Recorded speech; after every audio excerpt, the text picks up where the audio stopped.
মাননীয় এই বিভাগের মন্ত্রী শ্রী দিলীপ ঘোষ মহাশয়কে বলবার জন্য আমি অনুরোধ করছি।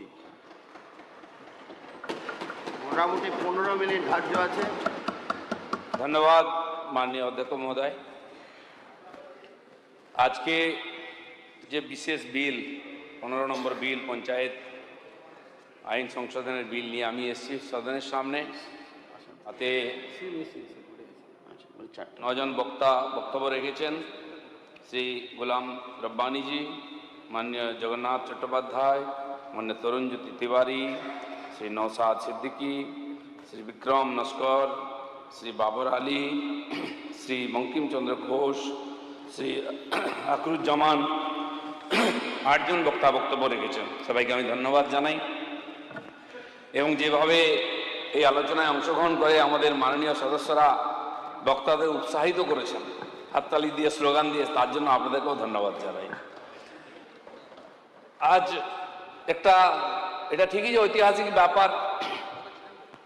অনেকের খুব অসুবিধা হচ্ছে, কেন আইন পরিবর্তন হচ্ছে। অনেকে 5 বছরের জন্য ইনভেস্ট করেছিলেন, টাকা পয়সাতে টিকিট কেটেছিলেন, দিয়ে জিতেছিলেন টিকিট কিনে, যে 5 বছর কামাবো, তার থেকে 2 বছর মাইনাস হয়ে যাচ্ছে। কষ্ট তো হবেই। এখনো ঋণ শোধ হয়নি, কয়েক লাখ টাকা দিয়ে টিকিট কিনেছেন। সেটা আমরা টিএমসির আমলে শুনতাম, তার নেতারা বলছে এত লাখ টাকায় পঞ্চায়েতের টিকিট, এত লাখ টাকায় সমিতির, এত লাখ টাকায় জেলা পরিষদের টিকিট। সে ঋণ এখনো সহজ হয়নি, আর হাতে ঝুনঝুনি, স্বাভাবিক অসুবিধা হবেই। কিন্তু আমি বলছি এই যে পঞ্চায়েত ব্যবস্থা, এটা কোনো নূতন নয়। এটা সিপিএম আনেনি, এটা টিএমসি আনেনি। ভারতের প্রাচীনতম ব্যবস্থা। বিশ্ব যখন প্রশাসন জানতো না, সময় তৈরি হয়নি, তখন ভারতবর্ষে পঞ্চায়েত ব্যবস্থা ছিল। পঞ্চায়েত মানে 5 জন ছিলেন, পঞ্চপ্রধান বা পঞ্চপরমেশ্বর। আমাদের যে গ্রাম ছিল, গ্রামে 4 জাতির লোকেরা থাকতেন, 4 জাতির 4 প্রতিনিধি। যদি ট্রাইবেল থাকতেন একজন, তার থেকে ট্রাইবেল প্রতিনিধি থাকতেন। এই পঞ্চপ্রধান গ্রামের যে কোনো সমস্যা, আইনগত, অর্থগত, সামাজিক সমস্যা, তারা সমাধান করতেন। এটা হচ্ছে বিকেন্দ্রীকৃত শাসন ব্যবস্থা। তখন হয়তো গণতান্ত্রিক কনসেপ্ট ছিল না, কিন্তু এর চেয়ে ভালো গণতন্ত্র বিশ্বে হতে পারে না। তো 5 জনের জায়গায় আমরা তো 2 জনকে নিয়ে এসেছি, এক্সিকিউটিভ অ্যাসিস্ট্যান্ট আর সেক্রেটারি। 1 জন থেকে 2 জন করছি, এ তো বিকেন্দ্রীকরণ হলো। তো এর চেয়ে বিকেন্দ্রীকরণ হয় না। আসলে একটা স্লোগান বাংলার পঞ্চায়েতে খুব পপুলার, উপরে ভগবান আর নিচে প্রধান। এই প্রধানের জন্য যারা কান্নাকাটি করছেন না, তাদের কিছু বিশেষ ব্যাপার আছে। এই প্রধানকে শক্তিকরণ করতে দেবো না আমরা। পঞ্চায়েত বিকেন্দ্রীকরণ মানে সাধারণ মানুষের মধ্যে ক্ষমতার বিকেন্দ্রীকরণ হওয়া উচিত। সেই পঞ্চায়েতে যদি 10,000 লোক থাকে, 10,000 লোককে আমরা শক্তিশালী করতে চাই, তার হাতে গণতান্ত্রিক অধিকার দিতে চাই, একজন চোর প্রধানকে নয়। আর সেই জন্য এই বিল নিয়ে এসেছি। আর জেনে রাখুন, এই বিলে কোনো পরিবর্তন হচ্ছে না, কারো অধিকার ছিনিয়ে নেওয়া হচ্ছে না, কোনো ব্যবস্থার পরিবর্তন হচ্ছে না। একটাই পরিবর্তন হচ্ছে, যে জন্য পশ্চিমবাংলার পঞ্চায়েত ব্যবস্থা এত বদনাম হচ্ছে, দুর্নাম হচ্ছে, এত হিংসা, এত ক্ষয়ক্ষতি, এত লুট। এখানে যারা বসে আছেন বিধায়করা, তাদের চেয়ে যে কোনো প্রধানের বাড়ি বড়। আপনার বাড়ি 3 তলা নয়, কিন্তু পঞ্চায়েত প্রধানের বাড়ি 3 তলা আছে কিনা? এতে প্রমাণ হয়ে যায় কতটা বিকেন্দ্রীকরণ হয়েছে অর্থের, কোথায় পৌঁছেছে। এত স্বজন পোষণ, এত হিংসা, এত লুটপাট। একটা রেসিডেন্সিয়াল সার্টিফিকেটের জন্য পয়সা নেওয়া হয়, একটা বার্থ সার্টিফিকেট, ডেথ সার্টিফিকেটের জন্য পয়সা নেওয়া হয়। কে নেয়? সেই প্রধানকে আপনারা রাখতে বলছেন।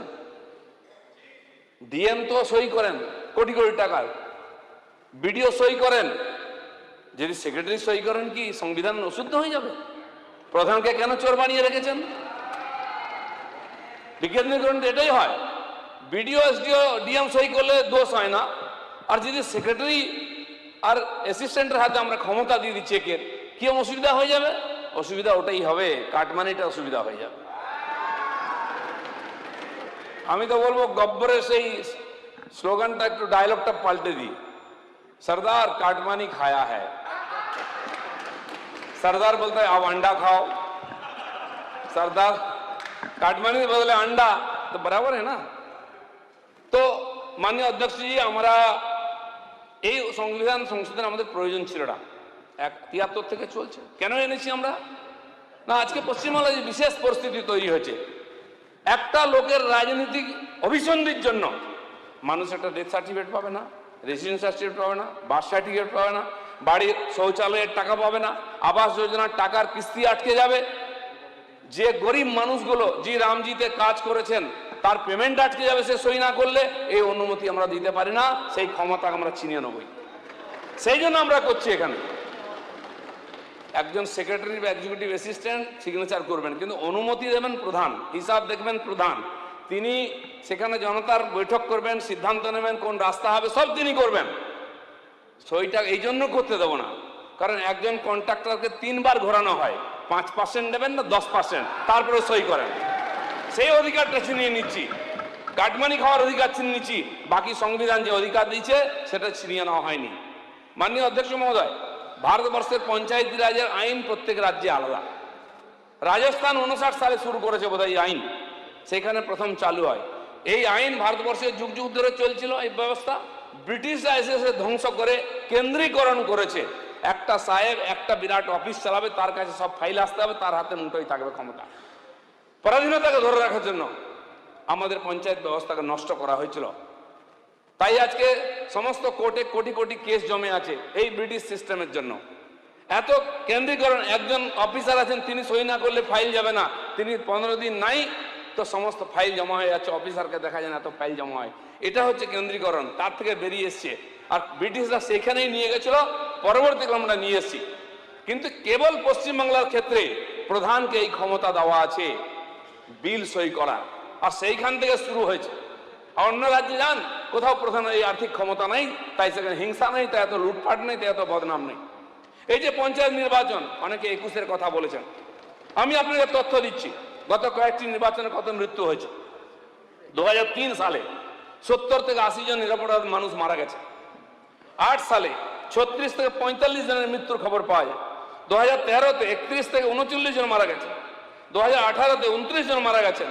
আর 23-এতে 48 থেকে 50 জনের মৃত্যুর আর তথ্য আমাদের কাছে আছে। আমি 18 সাল নির্বাচনে ভারতীয় জনতা পার্টির প্রেসিডেন্ট ছিলাম। প্রথমবার আমরা লড়াই করি, লড়াই করে আমরা কয়েক হাজার জিতি। কিন্তু জেতার পরে এত অত্যাচার, পুলিশ দিয়ে তুলে নিয়ে আসা হচ্ছে, দিয়ে জোর করে পঞ্চায়েত গঠন করা হচ্ছে। 2100 জন জেতা প্রতিনিধি সমিতি এবং পঞ্চায়েতে 2100 জন প্রতিনিধিকে বিহার, ঝাড়খণ্ড, উড়িষ্যা এবং আসামে আমরা লুকিয়ে রেখেছিলাম। তার মধ্যে 60% মহিলা ছিলেন। 1 মাস 1.5 মাস যতদিন না, আর যতক্ষণ না আমাদের লোকেরা ফিরে আসছে তাদেরকে তুলে আনা যাবে বলে বোর্ড গঠন করা হচ্ছিল না। তার মধ্যে গর্ভবতী মহিলারা ছিলেন, তারা হসপিটালে যেতে পারেননি, ক্যাম্পে সন্তান প্রসব করেছেন। এই অমানবীয় অবস্থার পরিবর্তন চাই, তাই আমরা এখানে আজকে এই বিল নিয়ে এসেছি। এই অবস্থা দেখেছি আমরা। 23-এও তার চেয়ে কম হয়নি, গুন্ডা পুলিশ মিলে আটকানো হচ্ছে, নমিনেশন করতে দেওয়া হচ্ছে না, মারপিট করে মাথা ফাটিয়ে দেওয়া হচ্ছে। দিনের পর দিন আমাদের লোকেরা ফিরে এসছেন। এখানে বসে আছেন নওশাদ সিদ্দিকী, তিনি খুব সুন্দর ভাষণ দিয়েছেন। কিন্তু 23 সালে ঘটনা, দুটো নেতার নাম শোনা যেত পঞ্চায়েত 1 মাস ধরে, নওশাদ আর একজন ভেতরে আছে কে, শওকত। এই দুজন নেতা ছিল পঞ্চায়েতে।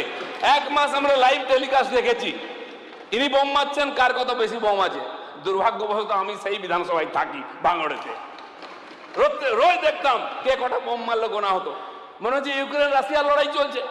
বোম, গুলি, মার কাট, বডি পড়ে আছে, হাত পা ছড়িয়ে গেছে, কত লোক মারা গেছে। এই হচ্ছে এই পঞ্চায়েতি বিকেন্দ্রীকরণের ব্যবস্থা, এর পরিবর্তন চাই। কেন নিরপরাধ মানুষ মারা যাবে? আর ওই ব্লকের মধ্যে ভারতীয় জনতা পার্টির একটাও নমিনেশন আমরা করতে পারিনি। এটা গণতন্ত্র? এটা জিয়ে রাখতে চান? আসলে আপনাদের দুঃখ হয় প্রধানদের জন্য, ওদের মালকড়ির জন্য, গণতন্ত্রের জন্য নয়। তাহলে আপনারা সাপোর্ট করতেন। দেখুন, আমাকে কয়েকজন মাননীয় বিধায়ক এসে বলেছেন যে কেন দেখেছেন ভেঙে দিন সব পঞ্চায়েত। ভেঙে দেওয়ার অধিকার আমাকে দেয়নি সংবিধান। আমাকে গড়ার অধিকার দিয়েছে, মানুষকে পরিষেবা দেওয়ার অধিকার আছে। তাই যারা অসহযোগিতা করছেন তাদের হাত থেকে সাময়িকভাবে আমরা ক্ষমতা নিয়ে নিচ্ছি। এখানে সব প্রভিশন আছে, 15 দিন, 10 দিন, 20 দিন, 50 দিন সময় দিচ্ছি। 3 মাস হয়ে গেল প্রধান উপপ্রধান আসে না, এটা তো অসহযোগিতা, গণতন্ত্রের অপমান।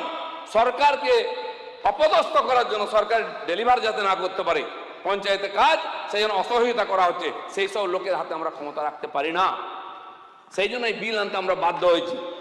পবিত্র সদনে আমি এই কথা বলতে এসেছি যাতে আমরা গরিব মানুষের কাছে পরিষেবা পৌঁছে দিতে চাই।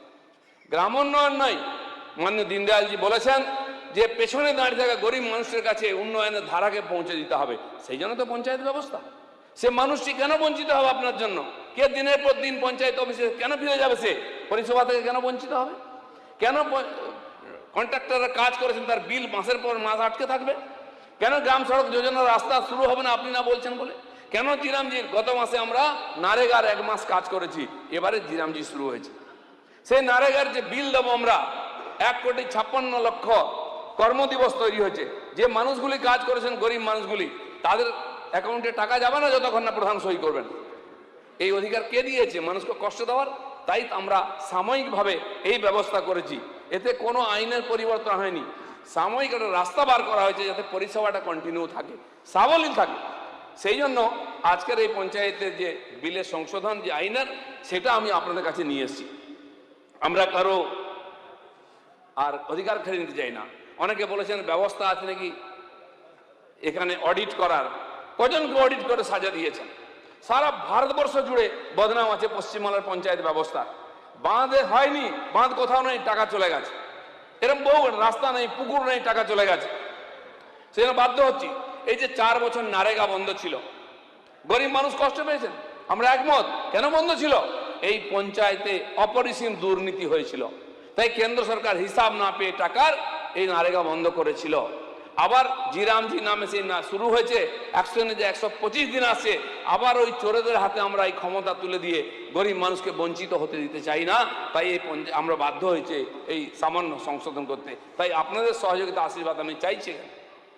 মাননীয় অধ্যক্ষজি, এই যে পশ্চিমবাংলার পঞ্চায়েতে যে পরিষেবা না দেওয়ার যে অচলাবস্থা তৈরি হয়েছে, তার থেকে সরকারের কাজকে সুগম করার জন্য আমি এই সামান্য পরিবর্তনের আবেদন নিয়ে আপনাদের কাছে এসেছি। আমি আশা করব গ্রামের গরিব মানুষ যারা বলছেন যে গরিব পঞ্চায়েতকে বঞ্চিত করা হচ্ছে, তারাই 10 বছর ধরে মিউনিসিপ্যালিটিতে নির্বাচন করেননি, 8 বছর ধরে নির্বাচন। কলকাতা কর্পোরেশন 10 বছর নির্বাচন হয়নি, খড়গপুর দুর্গাপুর 8 বছর নির্বাচন হয়নি। কে সেখানে বসিয়েছে অ্যাডমিনিস্ট্রেশন? আমরা বসাইনি, আপনারা বসিয়ে দিয়ে গেছেন। সেখানে গণতন্ত্র খণ্ডিত হয় না? আমি খড়গপুর থেকে আসছি, খড়গপুরে ওনাদের বোর্ড আছে, 2 বছর পর ওনারা ঘোষণা করলেন এ বোর্ড অযোগ্য, এরা পরিষেবা দিচ্ছে না, বোর্ড ভেঙে দিলেন। সেখানে অ্যাডমিনিস্ট্রেশন বসলো, তারা কোর্টে গেলেন, তার পার্টির লোকেরাই, কোর্ট বললো না অবৈধ, আবার তাদের পার্টির লোকের চেয়ারম্যান হয়েছে। এরকম ড্রামা পশ্চিমবাংলায় হয়, আর টিএমসির সময় হয়েছে। মাননীয় মন্ত্রী, আপনাকে আরো সময় লাগবে, আরো সময় লাগবে। হয়ে এসছে, সবাই বলে দিয়েছেন, সবাই রেডি আছেন পাস করাতে। আমি আরেকবার আবেদন করছি, আপনাকে আবেদন করছি, আপনাদের সবার সহযোগিতায় পঞ্চায়েত ব্যবস্থা সুগম হোক, এই আবেদন করে আমার বক্তব্য এখানে শেষ করছি। এবার আমি অনুরোধ করব মাননীয় মন্ত্রী শ্রী স্বপন দাশগুপ্ত মহাশয়কে বলার জন্য। আপনার সময় 10 মিনিট। ধন্যবাদ স্পিকার মহাশয়। সাধারণত বাজেট অধিবেশনে বাজেট যখন পাশ করা হয় 2টি ভাগে, প্রথমটা হচ্ছে অ্যাপ্রোপ্রিয়েশন বিল আর তারপরে ফাইন্যান্স বিল। তো অনেক কিছু বাজেটের বিস্তারিত বক্তব্য আমি ফাইন্যান্স বিলের জন্যই রেখে দেব। আজকে আমি ধন্যবাদ দিচ্ছি বিরোধী দলের বিভিন্ন বক্তারা, তারা বলেছেন এই অ্যাপ্রোপ্রিয়েশন বিলটা মোটামুটি সব এক ধরনের সাংবিধানিক কর্তব্য, এটা সবাই সমর্থন করে, এছাড়া সরকার চলতে পারে না। কিন্তু তা সত্ত্বেও সাবিনা ইয়াসমিন ম্যাডাম অনেকগুলো গুরুত্বপূর্ণ পয়েন্ট রেখেছেন, যেগুলো আমাদের নিশ্চয়ই উত্তর দেওয়া উচিত। প্রথম কথা, উনি বলেছেন যে টাকা যে 9-6 হবে না, সেটার কি গ্যারেন্টি? সেটা নিশ্চয়ই এটা খুবই গুরুত্বপূর্ণ ব্যাপার। কেন আমরা এটা অ্যাপ্রোপ্রিয়েশন বিল করছি, এটা মিস অ্যাপ্রোপ্রিয়েশন বিল করছি না, যে এটা পশ্চিমবঙ্গের ঐতিহ্য হয়ে গেছিল। এইটাই হয়ে গেছে একটা সমস্যা, যে বাজেটের মধ্যে যে ধরনের একটা ডিসিপ্লিন আসা উচিত, সেই ডিসিপ্লিনটা আমরা ভঙ্গ করেছি। আর সেই কারণেই আজকে এখানে এই ধরনের একটা সমস্যা হয়ে গেছে। শোভনদেব বাবু অনেকগুলো গুরুত্বপূর্ণ ব্যাপারে প্রশ্ন করেছেন। উনি দেখাতে চেয়েছেন বিভিন্ন ক্ষেত্রে ওনারা যে সরকারের নেতৃত্ব দিয়েছিলেন সেখানে সব নাম্বার ওয়ানই, অনেক কিছুতেই, সব কিছুতে ভালোই। পশ্চিমবঙ্গে যদি নাম্বার ওয়ান হয় তো আমরা সবাই খুবই খুশি হব, দল নির্বিশেষে। কিন্তু কতগুলো জিনিস আমি আপনাকে প্রশ্ন করতে চাই। এই যে নাম্বার ওয়ান বা নাম্বার টু বা নাম্বার থ্রি যে র্যাঙ্কিংগুলো হয়, এই র্যাঙ্কিংগুলো হয় কিন্তু যে তথ্যটা কেন্দ্রর কাছে যায় রাজ্য সরকারের তরফ থেকে।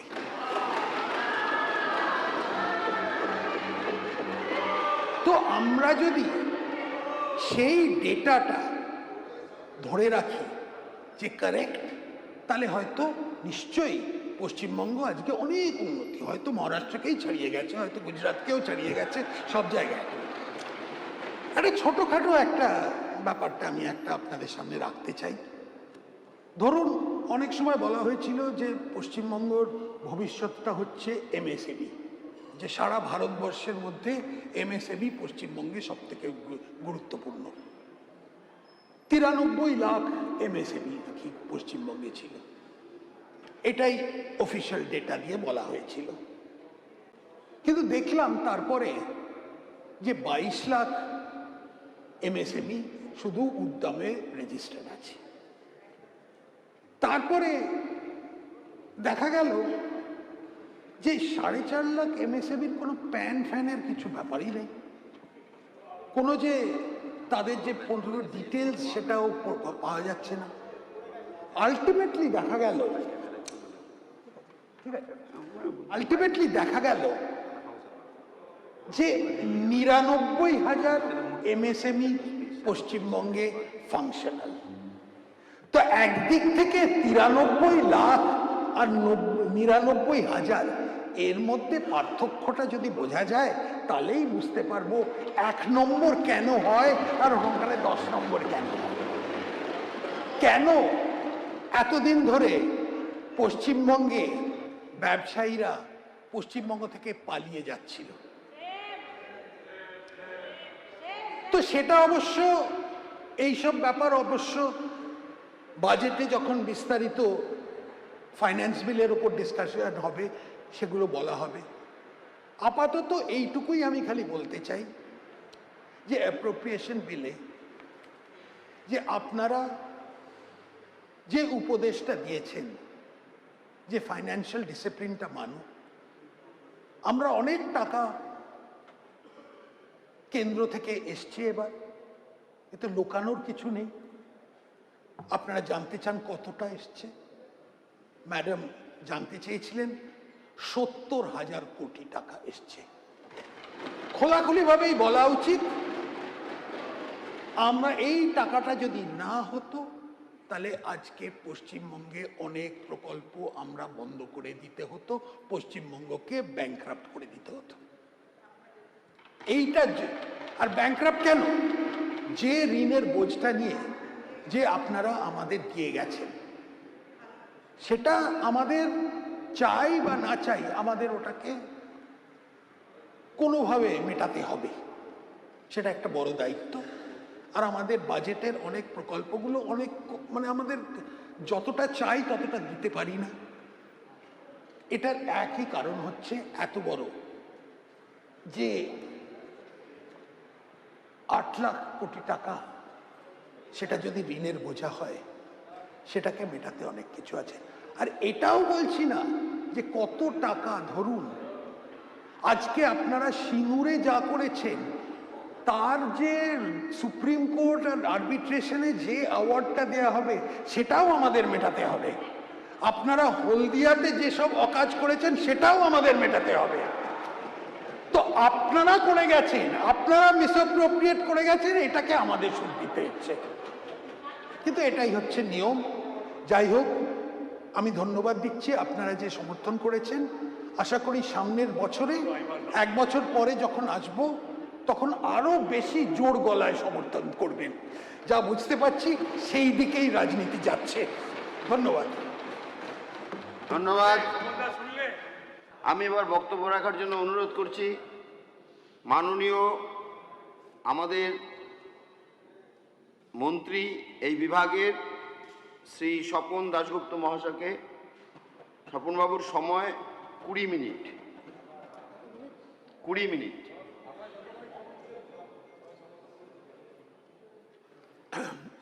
ধন্যবাদ মাননীয় স্পিকার সাহেব। দেখুন, একটা সময় ছিল যখন বাজেটের নাম শুনলে মানুষ আতঙ্কিত হয়ে যেত। সেটার কারণ ছিল যে বাজেট মানেই লোকে ভাবতো ট্যাক্স বাড়বে, আর সে সব জিনিসেই ট্যাক্স বাড়বে। যে একটা প্রেডিক্টেবল রেজিম যেটাকে বলে সেইটা ছিল না। এটা শুধু যারা সিগারেট খেত তাদের জন্য না, অনেকেই এটা নিয়ে আতঙ্কিত থাকতো, ব্যবসায়ীরা, ইন্ডাস্ট্রিয়ালিস্টরা, সবাই।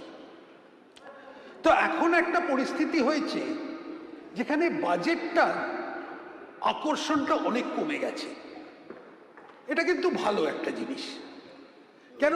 একদিক থেকে স্থিরতা এসে যাচ্ছে রাজনীতির মধ্যে, অর্থনীতির মধ্যে। আর স্টেট বাজেট নিলে সমস্যাটা আরো কমে যাচ্ছে। প্রথম কথা, যখন রেভিনিউ নিয়ে আমরা কথা বলি, আয় নিয়ে কথা বলি, তখন একটা জিনিস দেখতে হবে যে আমাদের ট্যাক্স নেট যেটাকে বলে খুবই সীমিত। আমরা খুব কম জিনিসে ট্যাক্স করতে পারি। অনেকে বলে পশ্চিমবঙ্গ সরকার মদের ওপর চলে। কেন? একটা ভীষণ বড় সংখ্যা, প্রায় 20%-এর বেশি এই এক্সাইজের ওপর চলে। তাই আজকে একদিক থেকে আমি খুব খুশি যে আজকের যে চর্চাটা হলো বেশিটাই প্রফেশনাল ট্যাক্সের উপরে, যেটা খুবই সীমিত একটা ব্যাপার। আর এটাও প্রফেশনাল ট্যাক্স যেখানে আমরা ট্যাক্সটা বাড়ালাম না, ট্যাক্সটা বেশ ভালোভাবেই কমিয়ে দিলাম। কমালাম কি ক্ষেত্রে?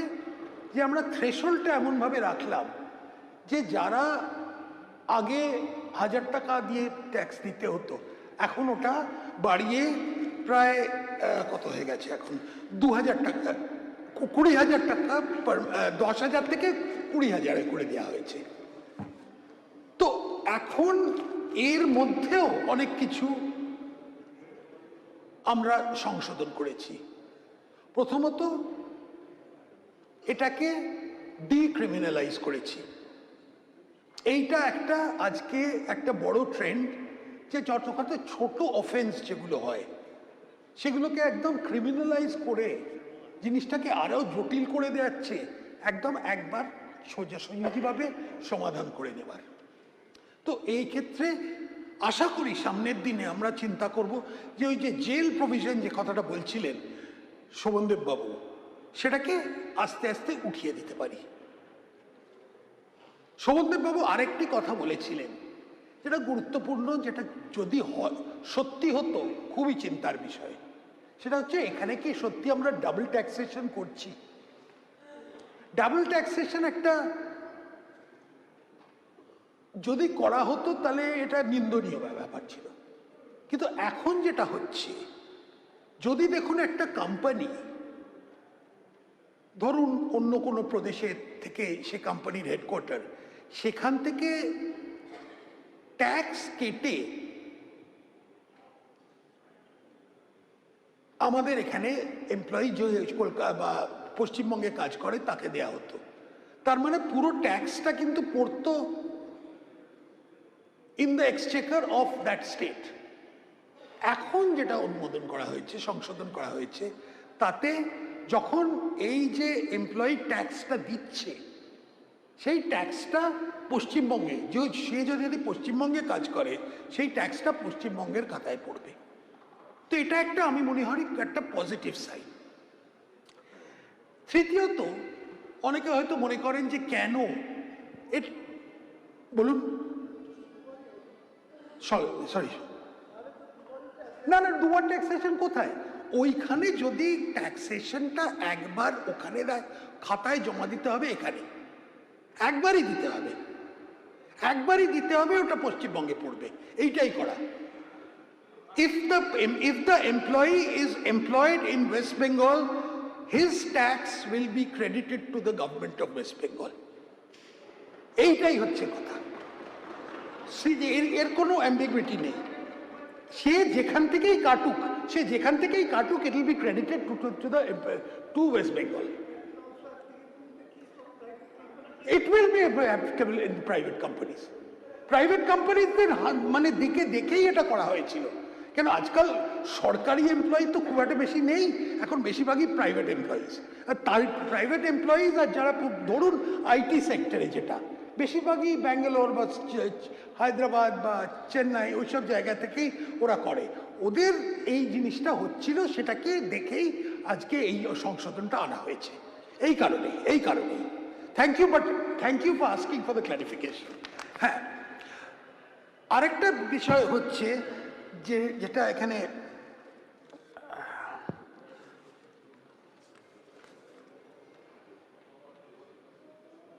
আরেকটা কথা অনেকে বলেছেন যে কেন সবাইকার তালিকা চাইছেন। এটা দুটো কারণ আছে। আমরা তালিকা চাইছি যারা অনলি অফ দোজ পিপল যারা এলিজিবল, যারা থ্রেশহোল্ডটা ক্রস করেছে। কিন্তু তার থেকেও একটা বড় জিনিস ওভারঅল যেটা যদি দেখবেন, যে একটা ট্রেন্ড হচ্ছে যে আমরা ইনফর্মাল সেক্টরটাকে যতটা ফর্মাল সেক্টরে আনতে পারি, সেটা ডেটা দিয়েও হয়। এটা ট্যাক্স করার জন্যে না, কিন্তু একটা as a matter of information এটা জানতে হয় যে এই যে মুভটা to get people into the formal organize sector, এইটা হচ্ছে একটা ছোট পদক্ষেপ। এটা এর বেশি আর কোনো গুরুত্ব আমার মনে হয় এখন আপনারা দেবেন না। আরেকটি প্রশ্ন যেটা ছিল, সেটাও খুব গুরুত্বপূর্ণ প্রশ্ন, সেটা হচ্ছে আমরা সামনের দিনে আমাদের রেভিনিউ বাড়াবো কি করে। আজকে আমরা খুব গর্বের সঙ্গে বলতে পারি যে আপাতত যা ট্রেন্ড দেখা যাচ্ছে, তাতে আমরা এক্সপেক্ট করছি এই বছরের শেষে অ্যাটলিস্ট 18% আমরা আমাদের পশ্চিমবঙ্গ ক্ষেত্র থেকে বাড়াতে পারবো, অ্যাটলিস্ট 18%। এটা কোথা থেকে আসছে? এমন তো না যে পানীয় জিনিস লোকে একটু বেশি খাচ্ছে খুশির জোরে, মনে হয় সেটা না। আসল জিনিসটা হচ্ছে কতগুলো যে সেক্টর, যেমন ধরুন মাইনিং, আমি মাইনিংটাই ধরছি। বিগত সরকার এইটা অনেকটা একটা ট্যাক্স ফ্রি রেজিম করে রেখেছিল। ট্যাক্স ফ্রি রেজিম কোনো ক্ষেত্রে not because taxes were lifted, but because certain people got exemption from it. আমরা এখন সেটা দেখছি আরো বেশি রিজিড ফর্ম অফ কমপ্লায়েন্স করছি। এখনো পুরোটা হয়নি, এটা চলছে, এটা অনগোয়িং প্রজেক্ট। এটার মধ্যে অনেক টেকনোলজির দরকার, এটার মধ্যে অনেক এআই এর সাহায্য নিতে হবে, এবং কিছু ক্ষেত্রে পুলিশিংও কিছু করতে হবে। এইটা হচ্ছে কমপ্লায়েন্স, হচ্ছে একদম মানে রিজিড ফর্ম অফ কমপ্লায়েন্স হচ্ছে one method of doing it. আর দ্বিতীয়ত, যত এখানে ব্যবসা বাড়বে, যত সংস্থা বাড়বে, যত রকম ইকোনমিক অ্যাক্টিভিটি যত বাড়বে, ততই আমাদের কাছে এটা লাভ। আর তৃতীয়ত, আমরা এর আগে জিএসটির ওনারশিপ আমরা নিতাম না। এটা এই কারণটা আমি এখনো কোনো বুঝতে পারি না। কেন জিএসটি যদি বাড়ে, জিএসটি কালেকশন যদি এখানে বাড়ে, তার লাভ তো আমরাই পাবো। আমাদের কর্তব্য হচ্ছে সরকারের যে জিএসটিটা বাড়ানো, আর টু এনশিওর যে জিএসটি রিফান্ডটা আমরা ঠিক সময় পাই। সেটা কিছুটা ইকোনমিক্স, কিছুটা রাজনীতি। প্রসূনবাবু আমাকে খুব নিডলেসলি একটু ফ্ল্যাটার করলেন, বললেন যে ইকোনমিস্ট। একটা কথা আছে, economics is too serious a business to be left to economists. তো আমি কোনোদিন ইকোনমিক্স পড়িনি, আমি আগেই বলে দিচ্ছি।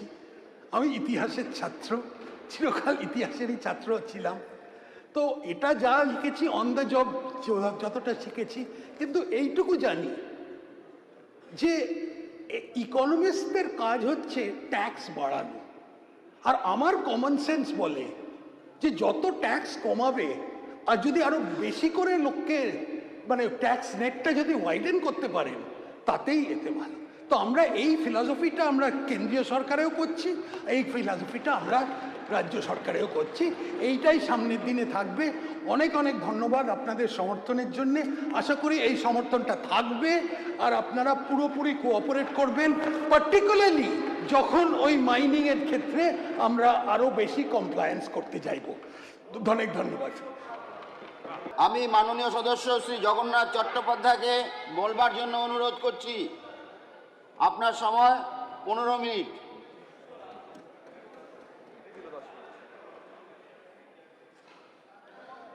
মাননীয় অধ্যক্ষ মহোদয়,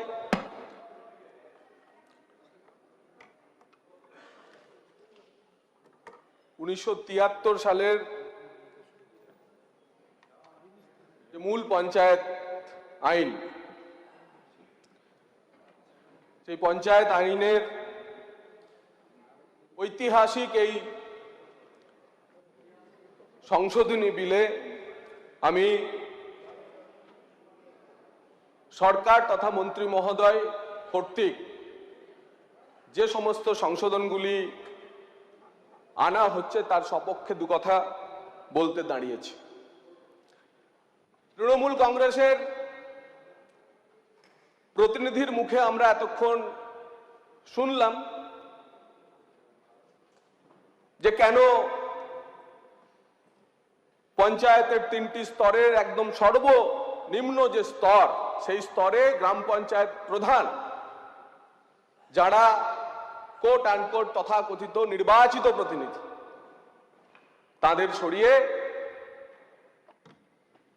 সরকারি আধিকারিকদের হাতে পঞ্চায়েত পরিচালনের ক্ষমতা দিয়ে দেওয়া হচ্ছে কিনা, কেন হচ্ছে তার কিন্তু কোনো ব্যাখ্যা মাননীয় সদস্যর মুখে শুনিনি। আজকে কেন এই পরিস্থিতি তৈরি হলো তার ব্যাখ্যা যদি আমরা করি তাহলে বুঝতে হবে যে প্রশাসনকে গতিশীল রাখার জন্য, পরিষেবা জনগণের কাছে পৌঁছে দেওয়ার জন্য এর কোনো বিকল্প পথ রাজ্য সরকারের কাছে ছিল না।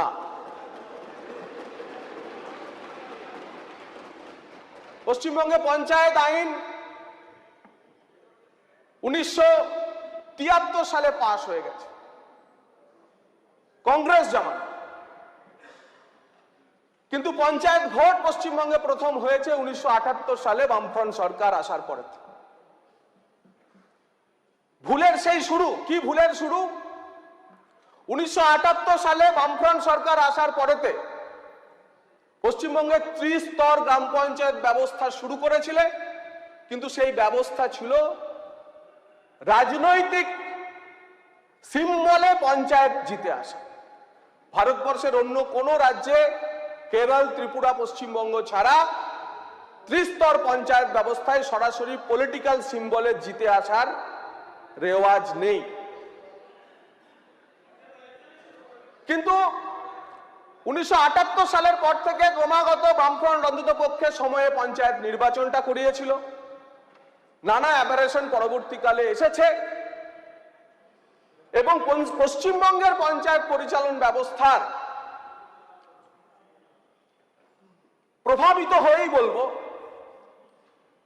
যে 1992 সালে যে সংশোধনের ঐতিহাসিক সংবিধানের 73তম সংশোধন আসে, তাতে পশ্চিমবঙ্গের পঞ্চায়েত ব্যবস্থা, পঞ্চায়েতের রাজ ব্যবস্থার একটা প্রভাব কাজ করেছে। সংবিধানের মধ্যে যখন এই ত্রিস্তর পঞ্চায়েত ব্যবস্থা অঙ্গীভূত হল, ইনকর্পোরেটেড হল, তখন সংবিধান 5টি বিষয় এই পঞ্চায়েত পরিচালনার ক্ষেত্রে লিপিবদ্ধ করল। কি? 1, ত্রিস্তর পঞ্চায়েত ব্যবস্থা। 2, পঞ্চায়েতের সংরক্ষণ চালু করা। 3, গ্রাম সভার কনসেপ্টে, অর্থাৎ শুধুমাত্র আমাদের পার্টিসিপেটরি ডেমোক্রেসি বা অংশগ্রহণমূলক যে গণতন্ত্র নিচের স্তরে আমরা নিয়ে যেতে চাই, তাতে গ্রাম পঞ্চায়েত সদস্য পর্যন্ত না, গ্রামের মানুষকে যোগ দিতে হবে। তার নিজের উন্নয়ন, তার নিজের পরিকল্পনা, তার নিজের কি চাহিদা, তার সঙ্গে সংবিধান সেই অধিকার দিল। এর সঙ্গে দেওয়া হলো অর্থ কমিশন, রাজ্যগুলি স্টেট ফাইন্যান্স কমিশন তৈরি হলো, এবং স্টেট ফাইন্যান্স কমিশন তৈরি হওয়ার সঙ্গে সঙ্গে 5 বছর অন্তর নিয়মিত নির্বাচন করানোর প্রক্রিয়া। তাই 73তম সংশোধন এই পঞ্চায়েত ব্যবস্থাকে সুদৃঢ় করে 5টি কাঠামোর উপর দাঁড়িয়ে এই পঞ্চায়েত ব্যবস্থাকে দাঁড় করানোর মূল সোপান রচিত করেছিল। গত 15 বছরে আমরা কি দেখেছি? যে পঞ্চায়েতের উপর ধরে আমাদের এই অংশগ্রহণমূলক গণতন্ত্র, প্রতিনিধিত্বমূলক গণতন্ত্র, গ্রাম সভাকে শক্তিশালী করা, গ্রামের থেকে প্রকল্প তুলে আনা, উন্নয়ন পরিকল্পনা তুলে আনা, তা সেখান থেকে ভাঙতে শুরু করলো এবং অংশগ্রহণমূলক গণতন্ত্র ক্রমেই পশ্চিমবঙ্গের পঞ্চায়েত ব্যবস্থায় গত 15 বছরে বংশগ্রহণমূলক গণতন্ত্রে পরিণত হলো। অর্থাৎ লাঠি, বাঁশ, তরোয়াল, শক্তি যার হাতে, পঞ্চায়েত তার হাতে, এই ব্যবস্থা কায়েম হয়।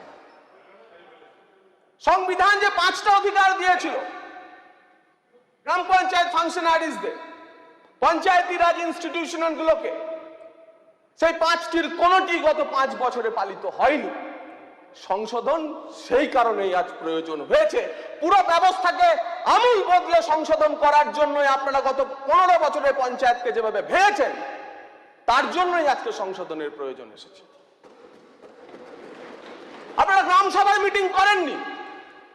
কেন্দ্রে আজকে রাজ্যগুলিকে কেন্দ্রে ডেভলিউশনের টাকা দেওয়ার জন্য ষোড়শ অর্থ কমিশন শুরু হয়েছে। বলতে পারেন আপনারা রাজ্যে কত অর্থ কমিশন চলছে? কেন আপনারা শেষ দুটো অর্থ কমিশন, রাজ্য অর্থ কমিশন তৈরি করেন? কেন্দ্রের টাকা বন্টনের জন্য রাজ্যগুলিকে যেমন কেন্দ্রীয় অর্থ কমিশন, রাজ্যের টাকা ঠিক দেখবে সেভাবে পঞ্চায়েত এবং পুরসভাগুলোকে পাঠানোর জন্য রাজ্য অর্থ কমিশন। কেন আপনারা পরপর দুটো রাজ্য অর্থ কমিশন তৈরি করেননি? আপনারা এই পঞ্চায়েত ব্যবস্থাকে ভেঙেছেন। আপনারা নির্বাচনী শিডিউল যা সংবিধান বলছে 5 বছরের মধ্যে করার কথা, তা অবধি খণ্ডন করেছেন। পঞ্চায়েত ভোট করাতে যাননি, বিলম্ব করেছেন পঞ্চায়েত ভোট করাতে। আর এই 3টি মূল ধারার সঙ্গে সঙ্গে পঞ্চায়েতের 100 পয়েন্ট রোস্টারের ক্ষেত্রেও নানাবিধ গোলমাল রয়েছে। আর যারা পঞ্চায়েত প্রধান হয়ে জিতে এসেছেন, তাদের কথা যত কম বলা যায়, যেভাবে জিতে এসেছেন তাদের কথা যেভাবে যত কম বলা যায়, তাতে বোঝা যায় যে কনসেপ্ট ভারতের সংবিধান পঞ্চায়েতি রাজ ইনস্টিটিউশনগুলোকে যে গ্রামের মানুষের পরিকল্পনা, গ্রামের মানুষের উন্নয়ন, গ্রামের মানুষের স্বপ্নের বুনন গ্রামের মানুষ বসে করবে, তাতে অংশগ্রহণ করবে পঞ্চায়েতের মেম্বার, এবং সেখানে পঞ্চায়েতের মেম্বার যে জিতেছে তার বিজিত প্রার্থী যে তারও সমান অংশগ্রহণকারী যে সিস্টেম তৈরি হয়েছে সংবিধানে, তা প্রতি পদে পদে 15 বছরে খণ্ডিত হয়েছে। সেই ব্যবস্থার তো বদল দরকার। সেই ব্যবস্থার বদলের জন্যই আজকে এই পঞ্চায়েত বিলের সংশোধনের প্রয়োজন এসেছে। আমরা কি দেখলাম 4ই মের পর থেকে? 4ই মের পর থেকে দেখলাম মাননীয় মন্ত্রী মহোদয় তার বিস্তারিত ব্যাখ্যা করবেন, কেন নির্দিষ্ট শিডিউল নেওয়া হয়েছে তা বলবেন, কিন্তু মূলত 3টে বিষয় রাখা হয়েছে এখানে।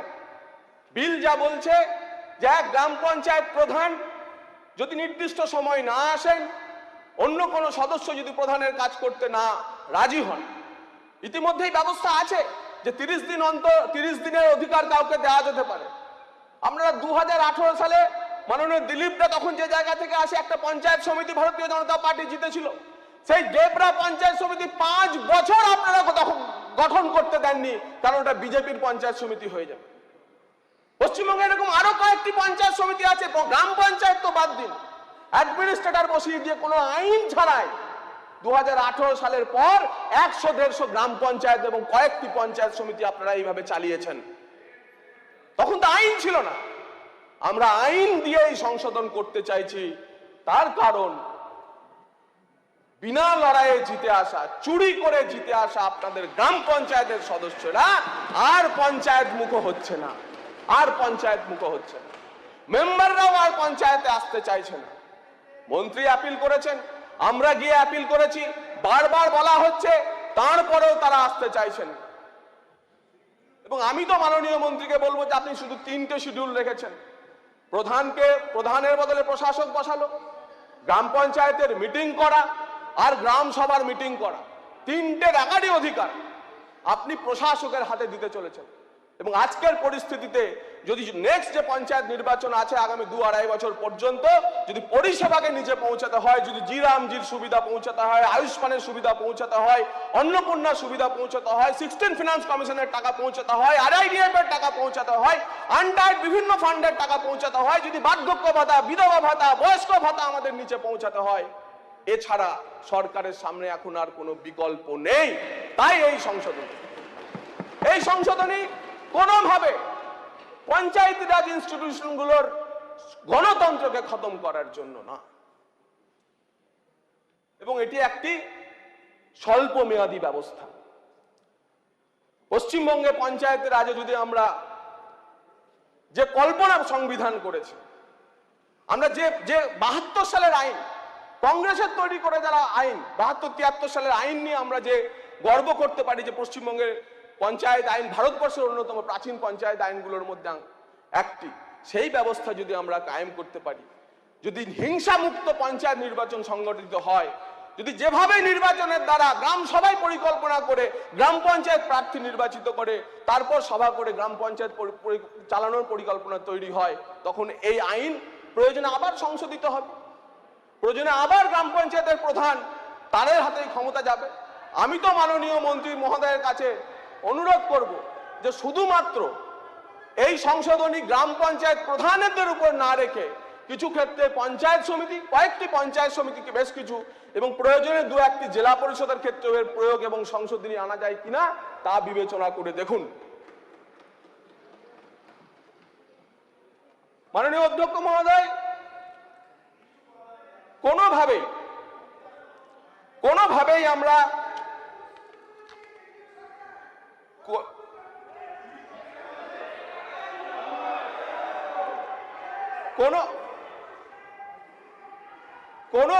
আমরা গণতন্ত্রকে খর্ব করার জন্য, পঞ্চায়েত রাজ ইনস্টিটিউশনগুলোকে দুর্বল করে দেওয়ার জন্য এই কাজ আমরা করতে চাইছি না। এবং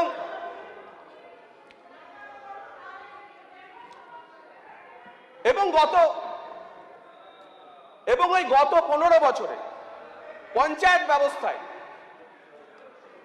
গত 15 বছরে পঞ্চায়েত ব্যবস্থা নিয়ে আগের সরকার যদি সত্যি এতটা চিন্তিত ছিল, যদি নিচের গণতন্ত্র রাজনৈতিক পরিবেশকে সুস্থ রাখার জন্য এতই সচেতন ছিল, যদি অ্যাকাউন্টেবিলিটি, যিনি রাব্বানি সাহেব বলছিলেন যে একটা অফিসারের উপর অ্যাকাউন্টেবিলিটি কিভাবে ফিক্স হয়, নির্বাচিত প্রতিনিধিদের উপর অ্যাকাউন্টেবিলিটি ফিক্স করতে হবে। হ্যাঁ, নিশ্চয়ই নির্বাচিত প্রতিনিধিদের উপর অ্যাকাউন্টেবিলিটি ফিক্স করতে হবে।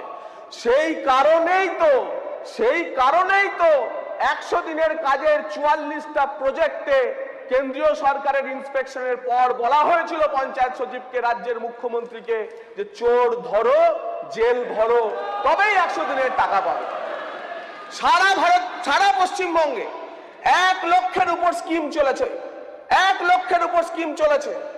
ছোট ছোট স্কিমগুলি যদি ধরেন, মাত্র 44 জন গ্রাম পঞ্চায়েত ফাংশনারিজের বিরুদ্ধে অভিযোগ প্রমাণিত হয়েছিল জয়েন্ট ইন্সপেকশনে, রাজ্য সরকার সেখানে ছিল, তাদের বিরুদ্ধে ব্যবস্থা নিতে পারলেন না।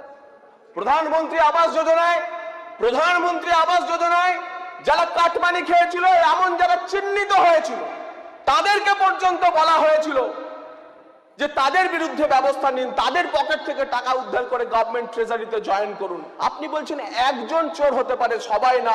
আমরা তো ওই কয়েকজন চোরকে বেছে দিয়েছিল কেন্দ্রীয় সরকার, সেই কয়েকজন চোরকেও আপনারা কেন শাস্তি দেননি? তার কারণ সামগ্রিকতায় আপনাদের চোরের মানসিকতা ছিল বলে এই শাস্তি দেননি, সামগ্রিকতায় এই চোরের মানসিকতা ছিল বলে এই আপনারা শাস্তি দেন। এবং আপনারা আরো বড় কাজ করেছেন। মালদার লাভলি খাতুন বাংলাদেশের নাগরিক, তাকে পর্যন্ত আপনারা পঞ্চায়েত প্রধান করে বসিয়ে দিয়েছিলেন। এই পঞ্চায়েত ব্যবস্থার অ্যাবারেশনের জন্য সংশোধন প্রয়োজন। এবং তৃণমূল আমলের পঞ্চায়েত প্রধান শুধু দিনে পঞ্চায়েতে থাকতেন না, এখন বলছেন কেন পঞ্চায়েতে যেতে পারবেন না। শুধু দিনে পঞ্চায়েতে থাকতেন না, রাত্রেও বাড়ি এসে পঞ্চায়েতের স্বপ্ন দেখতেন আর মনে মনে ভাবতেন, ও চাঁদ সামলে রাখো জোছনা। পঞ্চায়েতকে চাঁদ মনে হতো আর এক একটা স্কিমকে মনে হতো সেই চাঁদের জোছনা। আহা, কেন একটু আরো 2-4টে এনআরজিএস এর প্রকল্প আসছে না, বিআরজিএফ হচ্ছে না, আরআইডিএফ হচ্ছে না। সেই চাঁদের জোছনায় আপনারা মারা পড়তেন। আর আজ কি পরিস্থিতি? আজ সেই চাঁদ আছে, কিন্তু পঞ্চায়েতের প্রধান নিজেকে এখন জামিনী ভাবতে শুরু করেছে।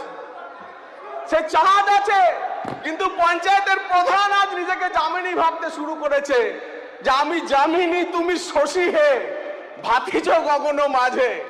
আর শুধু তাই নয়, মাননীয় সদস্য এখন ভাবছেন যে মম সরসিতম উজ্জ্বল প্রভা বিম্বিত, যেন লাজে প্রতিবিম্বিত হচ্ছেন চোরেদের রাজত্ব। এই চোরেদের রাজত্বকে দূর করার জন্য যে সংশোধন আসছে, সেই সংশোধনগুলোকে পূর্ণ সমর্থন জানিয়ে আমি অধ্যক্ষ মহোদয়, আমাকে সময় দেওয়ার জন্য ধন্যবাদ। ধন্যবাদ। মাননীয় সদস্য Shri Tarunjyoti Tiwari, please please please নমস্কার। মাননীয় সদস্য শ্রী তরুণজ্যোতি তিওয়ারি। নমস্কার। মাননীয় অধ্যক্ষ মহাশয়কে অসংখ্য ধন্যবাদ তো West Bengal panchayat second amendment bill 2026 নিয়ে আমাকে বলতে দেওয়ার জন্য। এক্ষুনি অপোজিট সাইড থেকে কতগুলো কথা শুনছিলাম বারবার বলা হলো যে কেন্দ্র থেকে আমাদের টাকা দেওয়া হয়নি। তো আমার প্রশ্ন থাকবে, যখন বলার সুযোগ থাকবে ওনারা যেন বলুন, কিছু হলেই চোরদের বাঁচাতে সুপ্রিম কোর্ট ছুটেছিলেন। যদি কেন্দ্র থেকে সত্যি টাকা আটকে দিয়ে থাকে, তাহলে সংবিধানের 133 ধারা তখনও ছিল। সুপ্রিম কোর্টে গিয়ে মামলাটা করলেন না কেন? আমি বলছি কেন করলেন না, তো সুপ্রিম কোর্টে গেলে হিসাব দিতে হতো, বলতে হতো টাকাটা কোথায়, কার পকেটে গেছে। পশ্চিমবঙ্গের পঞ্চায়েত রাজ সিস্টেম অত্যন্ত গর্বের সিস্টেম ছিল, তো শেষ 15 বছরে পঞ্চায়েত রাজ একটা পার্সোনাল রাজ হয়ে গেছিল। মানুষ বলতো না আমি এমএলএ হব, মানুষ বলতো না আমি এমপি হব, বলতো আমি পঞ্চায়েত প্রধান হব। কেন বলতো প্রধান হব? কোটি কোটি টাকা কামানোর সুযোগ। যাদের বিড়ি খাওয়ার টাকা ছিল না, তারা কোটি কোটি টাকার মালিক হয়েছে সরকারি টাকা চুরি করে। মানুষের বাড়ি এসেছে, কাজ এসে চুরি হয়েছে। কল্যাণী ব্লকের কথা বলতে পারি আমি। 2016-তে এক ভদ্রলোক মারা গেছে, সে 2020 পর্যন্ত 100 দিনের কাজে পুকুর কেটেছে। পশ্চিমবঙ্গের উন্নয়ন দেখে এত আনন্দ পেয়েছিল সবাই যে ওপর থেকে চলে আসলো এখানে 100 দিনের কাজ করার জন্য। আমরা দেখলাম, শুনলাম এই পঞ্চায়েত রাজ সিস্টেম যেটা ছিল for the people, of the people, by the people, এই তৃণমূল কংগ্রেস এটাকে for the thieves, of the thieves, by the থিভসে পরিণত করেছিল। চোরেদের জন্য, নিজেদের ব্যাংক ব্যালেন্স ভরানোর জন্য আজকে বড় বড় কথা বলছে। আমি এই বিলটাকে সম্পূর্ণ সমর্থন করি, খালি একটা সাজেশন আছে আমার। ফার্স্টলি সেকশন 9-এ 15 দিন প্রধান উপপ্রধান যদি উপস্থিত না থাকে, তাহলে অ্যাডমিনিস্ট্রেটর বসানোর কথা এটা বলা হয়েছে। 30 ডেজের পিরিয়ড দেওয়া হয়েছে। আমার মনে হয় 30 ডেজ ইজ টু লেস। মিউনিসিপ্যালিটির ক্ষেত্রে যখন 6 মান্থস থাকে, ইফ ইট ইজ পসিবল এই 30 ডেজটাকে যদি অ্যাটলিস্ট 60 ডেজ করা হয় তাহলে ভালো হয়। সেকেন্ড, অ্যামেন্ডমেন্ট অফ সেকশন 16 খুব প্রয়োজনীয়। পঞ্চায়েতগুলো আছে, পঞ্চায়েতগুলো টাকা কামানোর জায়গা হিসাবে ধরা হয়, কিন্তু পঞ্চায়েতগুলোর রেগুলার মিটিং হয় না। রেগুলার মিটিং এর জন্য একটা অ্যাডমিনিস্ট্রেটিভ চেক দরকার ছিল এবং এই সেকশনের অ্যামেন্ডমেন্ট মাস্ট ছিল। সেকেন্ড, 16B, আমি সাধুবাদ জানাই, আমি ধন্যবাদ জানাই সরকারকে এই প্রভিশনটা আনার জন্য। পঞ্চায়েত কাদের জন্য? পঞ্চায়েত রাজ কাজের কথা ভেবে আনা হয়েছিল, সাধারণ মানুষের, সাধারণ পাবলিকের, গ্রামের মানুষদের। সেখানে গ্রাম সভা মোটামুটি নেই হয়ে গেছিল। শেষ 15 বছরে পশ্চিমবঙ্গ কোনো গ্রাম সভা দেখেনি।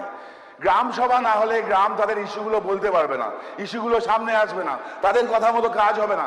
কেন্দ্র সরকার থেকে বছর বছর কয়েক লক্ষ কোটি টাকা এসছে, টাকাগুলো চুরি হয়েছে, গ্রামের কাজ হয়নি।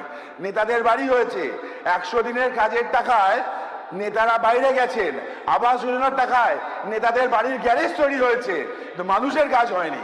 এই চোরগুলো আজকে বড় বড় কথা বলছে। সেকশন 45 এর অ্যামেন্ডমেন্ট আরো প্রয়োজন। টাকাটা মানুষের টাকা, জনগণের টাকা, পাবলিকের টাকা, পাবলিকের খরচা হবে, কারো পৈতৃক সম্পত্তি নয়। সেখান থেকে কাটমানি নিয়ে বেরিয়ে যাবে।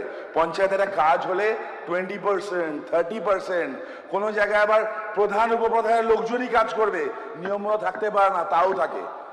বউয়ের নামে কোম্পানি, বউয়ের ভাইয়ের নামে কোম্পানি, তারা কন্ট্রাক্টর, তারা কাজ করবে, সেখান থেকে কাটমানি আসবে। এই হিসাবে অ্যাকাউন্টেবিলিটি দরকার ছিল। সেকশন 45 মাস্ট নিডেড ছিল, যেখান থেকে মানুষ অ্যাকচুয়াল হিসাব হবে, টাকা ডিসবার্সমেন্টগুলো ঠিকঠাক হবে। আমি আবার বলছি, পঞ্চায়েত মানুষের জন্য। পঞ্চায়েত রাজ এসেছিল একটা ভাবনা নিয়ে, একটা পরিকল্পনা নিয়ে, মানুষের উপকার হবে। তো দেখা গেল এই পঞ্চায়েত রাজ লাস্ট 15 বছরে তৃণমূলের উপকারে লাগলো। পঞ্চায়েতের সময় আমরা দেখি লোকসভা ভোটে খুনোখুনি কম হয়, এবার তো হয়, মানে বিধানসভাতে হয়নি, বিধানসভা তো এখানে কম হয়। পঞ্চায়েতে কি এত মধু আছে? আজকে যারা পঞ্চায়েত নিয়ে একটু বড় বড় কথা বলছেন, একটু বলুন না ওই বেঞ্চ থেকে, কি এমন মধু আছে যে আপনাদের দলেরই লোকজন পঞ্চায়েতে যখন টিকিট পাওয়ার চান্স থাকে সে খুন হয়ে যায়। কেন খুন হয়? কি জন্য খুন হয়? টাকা, তাই না?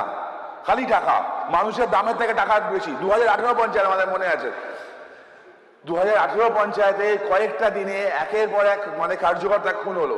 আমাদের জেতা পঞ্চায়েতগুলো, আমাদের পঞ্চায়েত রাজ মেম্বার জিতলো, তাদেরকে নিয়ে রাখতে হলো। তারপর দেখলাম ভাঙার খেলা। 2.5 বছর পর যখন চেঞ্জ করা যায়, লোকদের ভয় দেখিয়ে, মেরে, হুমকি দিয়ে, কেস করে একের পর এক। আমরা দেখিনি কেন? কারণ হচ্ছে আপনাদের চুরির জন্য। আজকে আপনারা ওইখানটা বসে আছেন না, আপনারা ডিজার্ভ করেন। আপনারা এই হাউসে বসার অধিকার নেই আপনারা, বেসিক্যালি যে পরিমাণে চুরি করেছেন, মানুষের সর্বস্ব লুট করেছেন, আপনারা প্রত্যেকটা জিনিস লুট করেছেন, কোনো জায়গা বাকি রাখেন। আজকে এই বিলটা দরকার ছিল। চোর, বেসিক্যালি চোর, বড় চুরি করে গেছেন, পঞ্চায়েত থেকে মিউনিসিপ্যাল সব জায়গায় চুরি করেছেন। আজকে ভালো আর খারাপ বলছেন পঞ্চায়েত রাজে। আবার বলছি, পঞ্চায়েতে দিলে বলবেন না। মাননীয় অধ্যক্ষ মহাশয়, মাননীয় অধ্যক্ষ মহাশয়, আমরা দেখেছি, বলবেন না। মাননীয় অধ্যক্ষ মহাশয়, আমরা দেখেছি পঞ্চায়েত। আমি আবার বলছি, এভাবে বলবেন না। মাননীয় অধ্যক্ষ মহাশয়, আমরা দেখেছি, আমরা টাইম টু টাইম দেখি যখন আমাদের লোকজন এইভাবে এই ল্যাঙ্গুয়েজে বলবেন না। মাননীয় অধ্যক্ষ আপনি মহাশয়, হাত লাগাবেন না। বসুন, বসে যান, শোভনবাবু বসে যান, মানুষ দেখছে। শোভনবাবু বসে যান, মানুষ দেখছে, মানুষ জানে। আপনি বসুন, বসুন, বসুন। এবার বক্তব্য রাখবেন মাননীয় সদস্য ডক্টর বিজন মুখার্জি। আপনার সময় 8 মিনিট। ধন্যবাদ। এই আস্তে আস্তে আস্তে আস্তে আস্তে আস্তে বসুন, আপনার সময় এসছে। প্রভাত মাননীয় অধ্যক্ষ মহোদয়, আপনার সময় বলবেন। বসুন, বলুন, বসুন প্লিজ। পশ্চিমবঙ্গে ভারতীয় জনতা পার্টির নেতৃত্বাধীন প্রথম বাজেট পেশ হয়েছে। পশ্চিমবঙ্গের জনতার দীর্ঘদিনের সংগ্রামের যে পরিণতি, আজ আমাদের সেই সরকার, জনতার সরকার, ভারত কেশরী শ্যামাপ্রসাদ মুখোপাধ্যায়ের সরকার। শুধুমাত্র প্রশাসনিক পরিবর্তন আমাদের লক্ষ্য ছিল না, বরং গভীরতম কাঠামোগত যে রূপান্তর এবং তার উপর ভিত্তি করে প্রাতিষ্ঠানিক ব্যবস্থার ওপর পরিবর্তন এবং জনগণের যে আস্থা তা ফিরিয়ে আনবে এই সরকার, সেটাই ছিল আমাদের কাছে। এবং সেই শাসন ব্যবস্থা যাতে মজবুত হয়, আর্থিক উন্নতি ত্বরান্বিত হয় এবং জীবিকা অর্জনের যে সুযোগ বৃদ্ধি করবে, এই উন্নয়নের সুফলকে সামনে রেখে যাতে জাতি, ধর্ম, বর্ণ নির্বিশেষে আমরা সকলকে এই সরকারের সুবিধা পাইয়ে দিতে পারি, আমাদের সেই সরকার। বিগত সরকার রাজ্যকে ডুবিয়েছে, কঙ্কাল বার করে দিয়েছে, কিন্তু সেই সরকার নিজেদের দলকে পরিপুষ্ট করেছে। অনেকে আপনারা টিভির পর্দাতেও তাই দেখেছেন। আমাদের মাননীয় মুখ্যমন্ত্রীর সুযোগ্য সাথী, আমাদের মাননীয় অর্থমন্ত্রী শ্রী স্বপন দাশগুপ্ত মহাশয় আমাদের কাছে যে প্রথম বাজেট পেশ করেছেন, 4,38,775.29 কোটি টাকার এই অর্থ বয়সে সেই বাজেট আমি সম্পূর্ণরূপে সমর্থন করছি। উনি বাজেটকে এত সুন্দরভাবে মনের গহনে অধ্যয়ন করেছেন এবং একজন পিতা যেমন তার সারা মাসের সংসার খরচের একটা প্ল্যান করেন, উনি ঠিক সেইভাবে একইভাবে আমাদের খরচের ভাগ করে নিয়েছেন। আগেকার বিগত সরকারে আপনারা দেখেছেন 3 জন অর্থমন্ত্রী ছিলেন, পিসি ভাইপো এবং আমাদের যিনি অর্থমন্ত্রী অরিজিনাল তিনি ছিলেন। কিন্তু আমাদের সরকারের অর্থমন্ত্রী একজনই এবং তিনি তাকে ভাগ করেছেন যাতে সেবা শক্তি, নির্মল শক্তি, জ্ঞান শক্তি, জীবন শক্তি, শিল্প শক্তি এবং কর সংক্রান্ত প্রস্তাবে।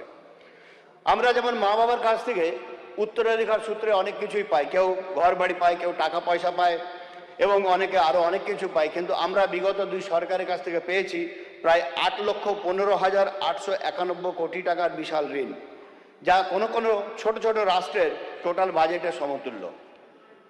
আমাদের যে বিল, এই অ্যাপ্রোপ্রিয়েশন বিল, এই বিলের মাধ্যমে আমাদের আয় ব্যয় দেখানো হয় এবং আমরা সরকার কতটা 1 বছরে খরচা করব, যদিও আমাদের কাছে 8 মাসেরই মাত্র সময় রয়েছে, এটা তারই বিল। বামফ্রন্ট এবং তৃণমূল সরকার যেভাবে ভাড়া শূন্য করে চলে গেছে, তাতে আমাদের দেখে খরচ করতে হবে এবং দেখতে হবে যেন সেই খরচটা আমাদের কাজে লাগে। এই বাজেটে আনুমানিক রাজস্ব ঘাটতি জিএসডিপির নিরিখে 1.02%, যেটা গতবারে ছিল 2.02%। আর্থিক ঘাটতি ছিল আপনার জিএসডিপির নিরিখে 2.91%, যেটা গতবারে ছিল 3.40%। জিএসডিপির নিরিখে ঋণের হার আমাদের 37.98%, যেখানে আগে ছিল 38.29%। কোনো একজন বিদগ্ধ কমিউনিস্ট নেতা বলেছিলেন যে left government is for the contractor, by the contractor and for the contractor. But আমাদের এই বিজেপি সরকার হচ্ছে জনতার সরকার। এই বাজেটে যেমন আমরা শহরের মানুষের কথা বলেছি, তেমনি আমরা গ্রামের মানুষের কথাও আমরা ভেবেছি।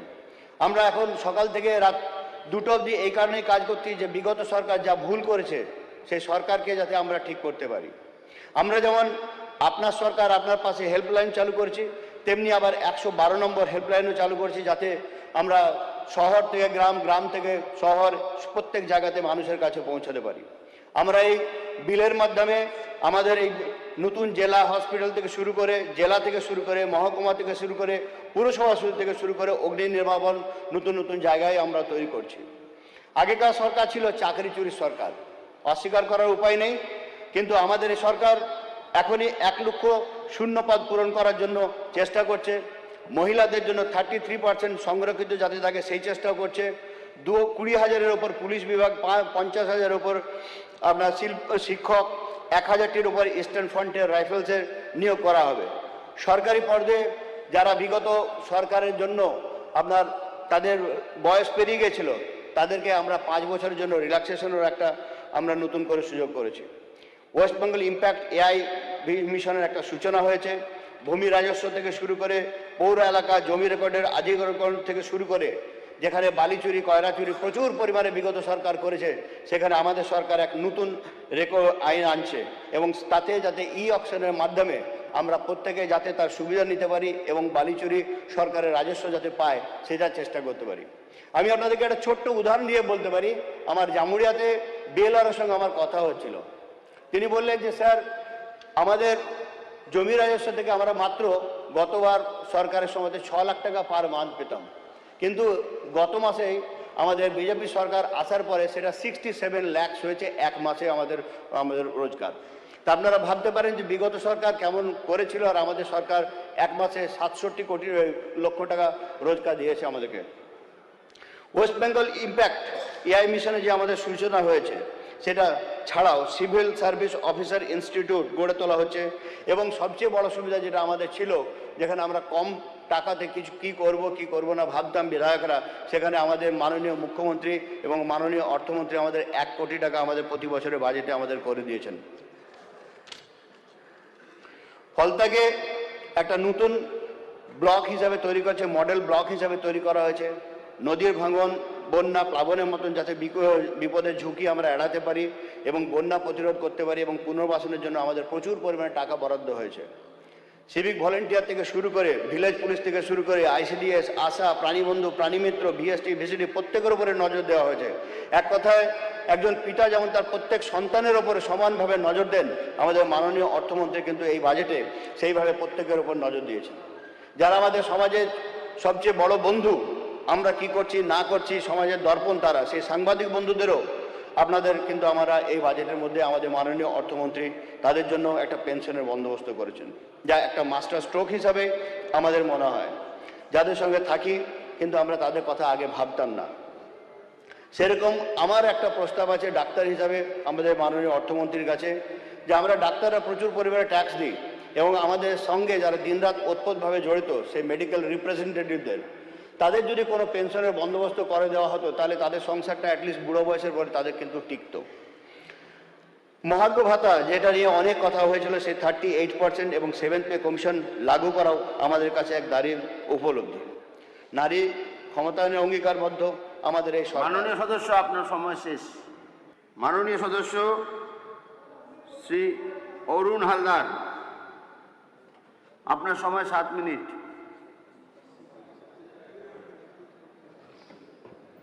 মাননীয় অধ্যক্ষ মহোদয়, আজকের এই মহতী সদনে উপস্থিত আমার সমস্ত সহকারী বিধায়কগণ, মাননীয় বিধায়কগণ, একটি সরকার এত অল্প সময়ের মধ্যে একের পর এক বিল পাস করে যেভাবে পশ্চিমবঙ্গবাসীর মধ্যে একটা উৎসাহ উদ্দীপনা জাগিয়েছেন এবং একের পর এক বিল পাস করেছেন জনগণের স্বার্থে, মানুষের স্বার্থে, তাতে আমি মাননীয় মুখ্যমন্ত্রী, মাননীয় অর্থমন্ত্রী, তাদেরকে আমি অত্যন্ত সাধুবাদ জানাই এবং আমি বিশেষ করে তাদেরকে বলতে চাই, একটি বাজেট, এই ঐতিহাসিক বাজেট, যেভাবে সেই বাজেটের সমাজের প্রত্যেকটি অংশকে টাচ করে গেছে, আমার মনে হয় না যে পশ্চিমবঙ্গের ইতিহাসে এই ধরনের বাজেট এখানকার মানুষ আগে কোনোদিন দেখেছে। তার জন্য আমি মাননীয় অর্থমন্ত্রীকে ধন্যবাদ জানাতে চাই, যেভাবে একটি সরকার বিগত 15 বছরে সরকারের প্রতিটি ক্ষেত্রে ব্যর্থতার পরিচয় দিয়ে পশ্চিমবঙ্গকে সর্বনাশের মধ্যে ঠেলে দিয়ে গেছিল। বাংলার মানুষ 2 হাত ভরে আশীর্বাদ করেছিল এবং যখন সেই সরকার তৈরি হলো তখন মানুষের মধ্যে একটা সংখ্যা দানা বেঁধেছিল, এই সরকার যেভাবে একের পর এক প্রতিশ্রুতি দিয়ে ক্ষমতায় এসেছে, তারা পারবে তো তাদের সেই সমস্ত প্রতিশ্রুতি রক্ষা করতে। এবং অনেকের মধ্যে ওই একজন বিধায়ক হিসেবেও আমরাও অনেকটা দ্বিধাদ্বন্দ্বে ভুগছিলাম যে মানুষকে যে প্রতিশ্রুতি দেওয়া হয়েছে সেই প্রতিশ্রুতি নিয়ে আমরা আবার মানুষের কাছে যেতে পারবো তো। কিন্তু যখন সেই বাজেট পেশ হলো এবং একের পর এক বিল অতি দ্রুততার সাথে পাস হলো, তখন সত্যিই আমরা অবাক হয়ে গেলাম যে একটি সরকারের যদি পূর্ণ ইচ্ছা থাকে, সদিচ্ছা থাকে, তাহলে কিভাবে মানুষের সাথে বিল পাস করা যায়। এই বাজেটটা প্রমাণ করে দেখিয়ে দিয়েছে আমাদের অর্থমন্ত্রী, আমাদের এই সরকার, যেটা বিগত 15 বছর ধরে সর্বনাশের সরকার থেকে বাঁচিয়ে মানুষকে একটা আশার আলো জাগিয়েছে। যেভাবে 3000 টাকা করে অতি দ্রুততার সাথে আমাদের মা বোনদের হাতে তুলে দেওয়ার ব্যবস্থা করেছেন। ইতিমধ্যে 1,20,00,000 মায়েদের কাছে অ্যাকাউন্টে তাদের টাকা পৌঁছে দেওয়া হয়েছে এবং আগামী দিনেও হবে। এত আর্থিক অনটনের মধ্যেও প্রত্যেকটি ক্ষেত্রে যেভাবে বাজেটকে টাচ করে গেছে, রাজবংশী ভাষা বলুন, বেকার ভাতা বলুন, প্রত্যেকটি ক্ষেত্রে যেভাবে এই সরকার একের পর এক মানুষের কাজের জন্য চিন্তা করে গেছে, সেটা অতীতে আমরা দেখিনি।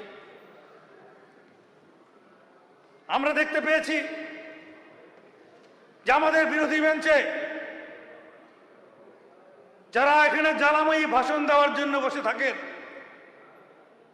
এবং এর বিরোধিতা করে যেভাবে সভাকে জ্ঞানগর্ভ ভাষণ দিয়ে উত্তক্ত করার চেষ্টা করছেন, আমি তাদের স্মরণ করিয়ে দিতে চাই এবং বলতে যাই যে একটু তো লজ্জা রাখুন, একটু তো শরম থাকা উচিত। যেভাবে আপনাদের সরকার চাকরি চুরি করেছে, বেকারদের সর্বনাশ করেছে, আজকে একটা নতুন সরকার সবে 2 মাস অনুনা আসতে শুরু করলো, সেই সরকারের সমালোচনা করে ওখান থেকে জ্ঞান গর্ব ভাষণ দেওয়া হয়। আমি দেখি আমাদের মাননীয় সদস্যরা তারা উদ্গ্রীব হয়ে আছেন, তারা প্রতিবাদ করে ওঠেন, আমাদের মন্ত্রী মহোদয়রা তাদেরকে শান্ত হতে বলেন। কিন্তু অতীতের কথা যখন তাদের ভাবে তখন আমিও একজন সদস্য হিসেবে চুপচাপ বসে থাকতে পারি না। আমি তাদেরকে তাই স্মরণ করিয়ে দিতে চাই, আপনারা আপনাদের বক্তব্য রাখুন, আপনাদের প্রস্তাব করুন, কোনো আপত্তি নেই, কিন্তু এমন কোনো জ্ঞানগর্ভ কথা তুলে সবাইকে দয়া করে উত্তপ্ত করে দেবেন না, তাহলে মানুষ কিন্তু শান্ত থাকতে পারে না। এই অনুরোধটুকু আপনাদের করতে চাই। প্রতিটা মুহূর্তে দেখছি আপনাদের ওই জ্ঞানগর্ভ ভাষণ এবং লম্বা লম্বা কথাবার্তা। আমাদের মাননীয় স্পিকার মহোদয় সুষ্ঠু স্বাভাবিক পরিবেশ বজায় রাখার জন্য, একটা নতুন ইতিহাস তৈরি করার জন্য আপনাদেরকে বলার অপরিসীম সময় দিচ্ছেন। তার অর্থ এই নয় যে আপনারা যা খুশি তাই এখানে বলে যাবেন। একটা প্রবাদ আছে, যাদের 1 কান কাটা তাদের একটু লজ্জা থাকে, কিন্তু যাদের 2 কান কাটা হয় তাদের লজ্জা থাকে না। এই সময় আপনারা বারবার এই ধরনের কথা বলে প্রকাশ করেছেন। একটু তো শরম থাকা উচিত। আপনাদের জ্ঞান শোনার জন্য এখানে বসে নেই, আপনারা আপনাদের প্রস্তাব দিন, কিন্তু দয়া করে এই সরকারকে তাদের সরকারের কাজগুলো চালাবার মতো ব্যবস্থা করুন। যে সরকার সারা আমরা দেখেছি উত্তরবঙ্গকে আপনারা বারবার ডুবিয়েছেন, অবহেলা করেছেন। এই সরকার যেভাবে নর্থ বেঙ্গলকেও প্রাধান্য দিয়ে উত্তরবঙ্গ এবং দক্ষিণবঙ্গের মধ্যে একটা সামাজিক মর্যাদা এবং স্বাভাবিক পর্যায় তৈরি করার জন্য বন্টন করেছে, এই বাজেটের মধ্যে আমরা তা লক্ষ্য করেছি। যেমন যে সমস্ত স্পোর্টস ক্লাব তৈরি করার জন্য 1 কোটি টাকা আর্থিক বরাদ্দ দিয়েছেন, বালুরঘাট এবং মালদাতে নতুন এয়ারপোর্ট তৈরি করা হবে, এইমস তৈরি করা হবে। ওই আপনাদের সরকারে 15 বছর ছিলেন, তখন তো একবার ভাবেননি যে উত্তরবঙ্গের দিকে দৃষ্টি আপনারা দিয়েছিলেন? আপনারা দিতে পারেননি।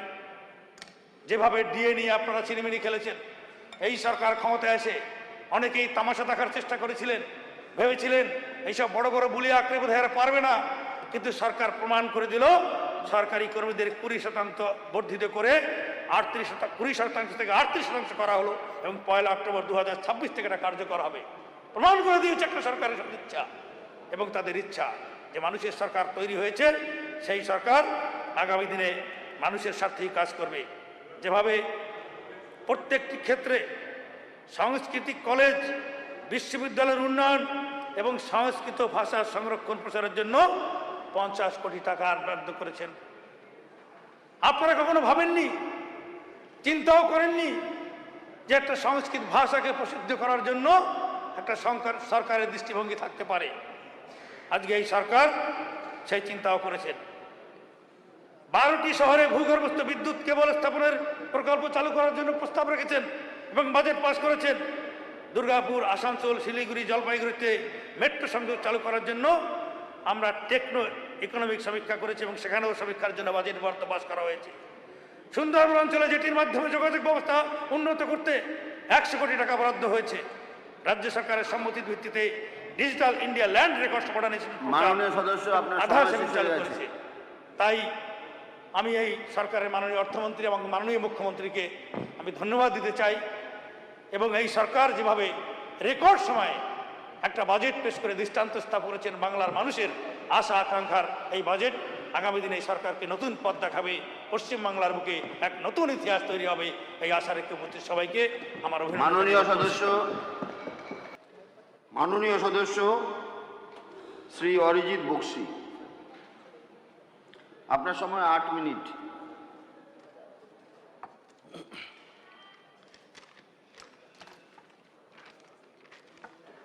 অধ্যক্ষ মহোদয়, আজকের এই মহতী সদনে যে বিষয়ের উপর আমাকে বক্তব্য রাখতে অনুমতি দেওয়া হয়েছে তা হলো the West Bengal finance bill 2026, যার দুটো কম্পোনেন্ট আছে অ্যামেন্ডমেন্টের। একটি কম্পোনেন্ট হচ্ছে West Bengal state tax on professions trades callings and employments act 1979, যেটা অরিজিনাল অ্যাক্ট, তার একটা অ্যামেন্ডমেন্ট, এবং West Bengal goods and services taxes act 2017, তার একটা কম্পোনেন্ট। আমি সর্বপ্রথমে এই কথাই বলবো যে অ্যামেন্ডমেন্টটা আজকের এই সদনে মাননীয় অর্থমন্ত্রী মহোদয়ের মাধ্যমে প্রস্তাবিত হয়েছে, তাই প্রফেশনাল ট্যাক্সের রেজিমকে অত্যন্ত সরল করা, সুদৃঢ় করা, তার ব্যাপ্তি বাড়ানো এবং ট্যাক্স রেজিমটাকে কনসলিডেট করার একটা অপূর্ব প্রচেষ্টা তার মধ্যে দেখা যাচ্ছে। আমরা যদি অ্যামেন্ডমেন্টগুলোকে একটু নিখুঁতভাবে লক্ষ্য করি, আমরা দেখতে পাবো দীর্ঘদিন ধরে এই প্রফেশনাল ট্যাক্সের ক্ষেত্রে কিছু কনফিউশন ছিল, যার মধ্যে অন্যতম হলো যিনি চাকুরি কর্মরত,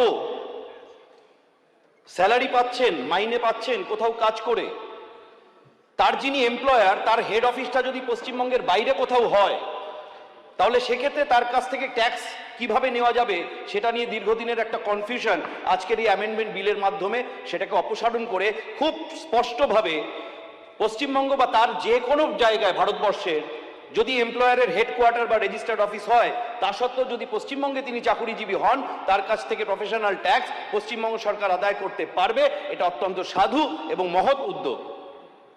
এটা আমাদের রাজ্যের অর্থ ব্যবস্থাকে অবশ্যই সুদৃঢ় করবে। দ্বিতীয়ত যে বিষয়টা এই অ্যামেন্ডমেন্টের মধ্যে রয়েছে, এর অ্যাম্বিটটাকে ইনক্রিজ করা, বাড়ানো।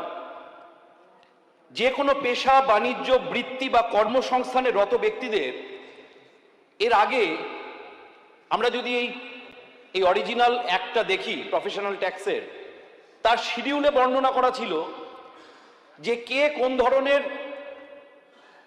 মাইনে পেলে তাকে কি ধরনের প্রফেশনাল ট্যাক্স দিতে হবে।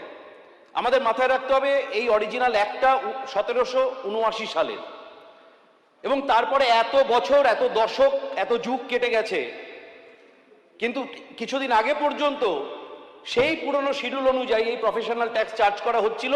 লোকে এটাকে অবাস্তব বলেই বর্তমান দিনে মনে করে। আমি যদি একটু সদনের সামনে বলি, যেমন বছরে 50 টাকা কোথাও, এমনকি এখানে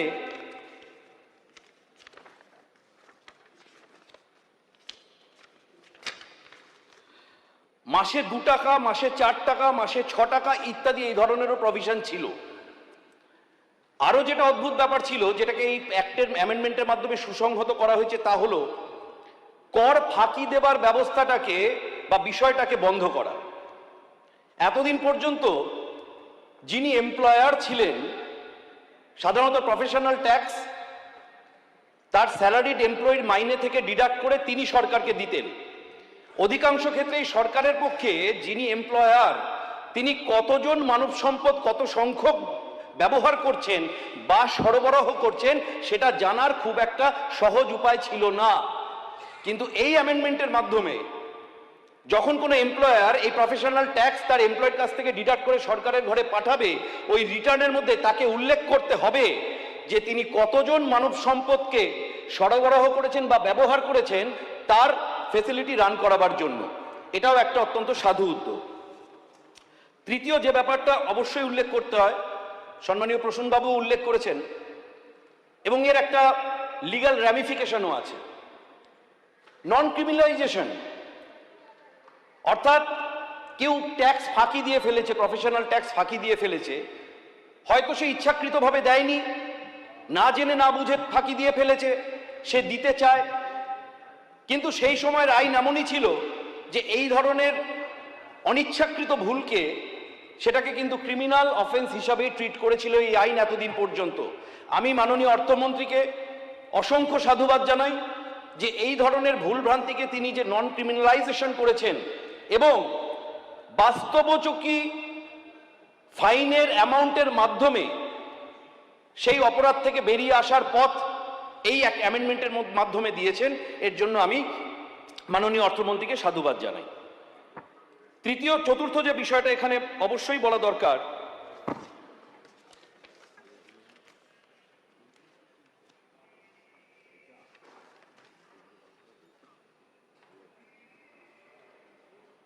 সমস্ত উন্নত রাষ্ট্রের এই প্রফেশনাল ট্যাক্সের যে অ্যাপ্রোচ, সেই অ্যাপ্রোচের মধ্যে আমরা দেখতে পেয়েছি যে এই ট্যাক্স ব্যবস্থার সরলীকরণ আবশ্যিক।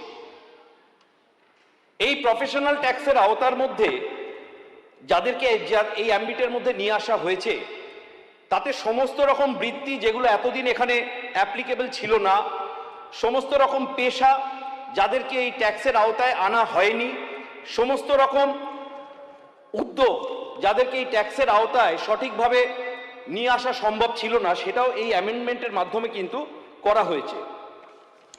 পরিশেষে আমি শুধু এই কথাটাই বলতে চাই, যারা এই ট্যাক্সের ক্যালকুলেশন করেন, অর্থাৎ ফাইন্যান্স ডিপার্টমেন্টের যারা অফিসার, আমরা প্রায়শই শুনি ফেব্রুয়ারি এবং মার্চ মাস চলে এলে ট্যাক্স কালেকশন করতেই তারা এত ব্যস্ত হয়ে পড়েন যে আর অ্যাসেসমেন্টের দিকে তারা নজর দিতে পারেন না। মাননীয় অধ্যক্ষ মহোদয়, আজকের এই অ্যামেন্ডমেন্ট বিলের মাধ্যমে সেখানেও একটা এই অ্যাসেসমেন্টের সময়টাকে বাড়িয়ে দিয়ে ফেব্রুয়ারি এবং মার্চ মাসেও যাতে ট্যাক্স কালেক্টররা এই প্রফেশনাল ট্যাক্স কালেক্ট করতে পারে তার সুবিধা করে দেওয়া হয়েছে। এর জন্য আমি মাননীয় অর্থমন্ত্রীকে সাধুবাদ জানাই। আমি পরিশেষে এই কথাই বলবো যে আজকের যে ফাইন্যান্স অ্যামেন্ডমেন্ট বিল 2026, যে বিষয়ে আজকের এই মহতী সদনে আলোচনা হচ্ছে, তা অত্যন্ত বাস্তবোপযোগী, সময়োচিত এবং প্রাসঙ্গিক। আমি মাননীয় অর্থমন্ত্রী এবং সম্মানীয় মুখ্যমন্ত্রীকে এই জাতীয় প্রাসঙ্গিক অ্যামেন্ডমেন্ট বিল এই সদনে পেশ করার জন্য হার্দিক শুভকামনা জানিয়ে প্রত্যেকের কাছে এই বিলকে সহমতের ভিত্তিতে পাশ করাবার আবেদন জানিয়ে আমার বক্তব্য শেষ করছি। বন্দে মাতরম। এবার আমি বক্তব্য রাখার জন্য অনুরোধ করছি মাননীয় সদস্য শ্রী বিদ্যুৎ রায়।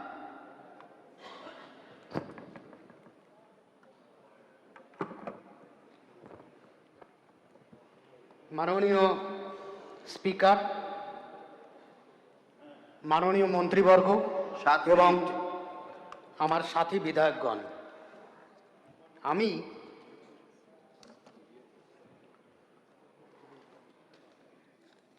বিল number 12 of 2026, the West Bengal finance bill 2026 এর সমর্থনে কিছু বলছি।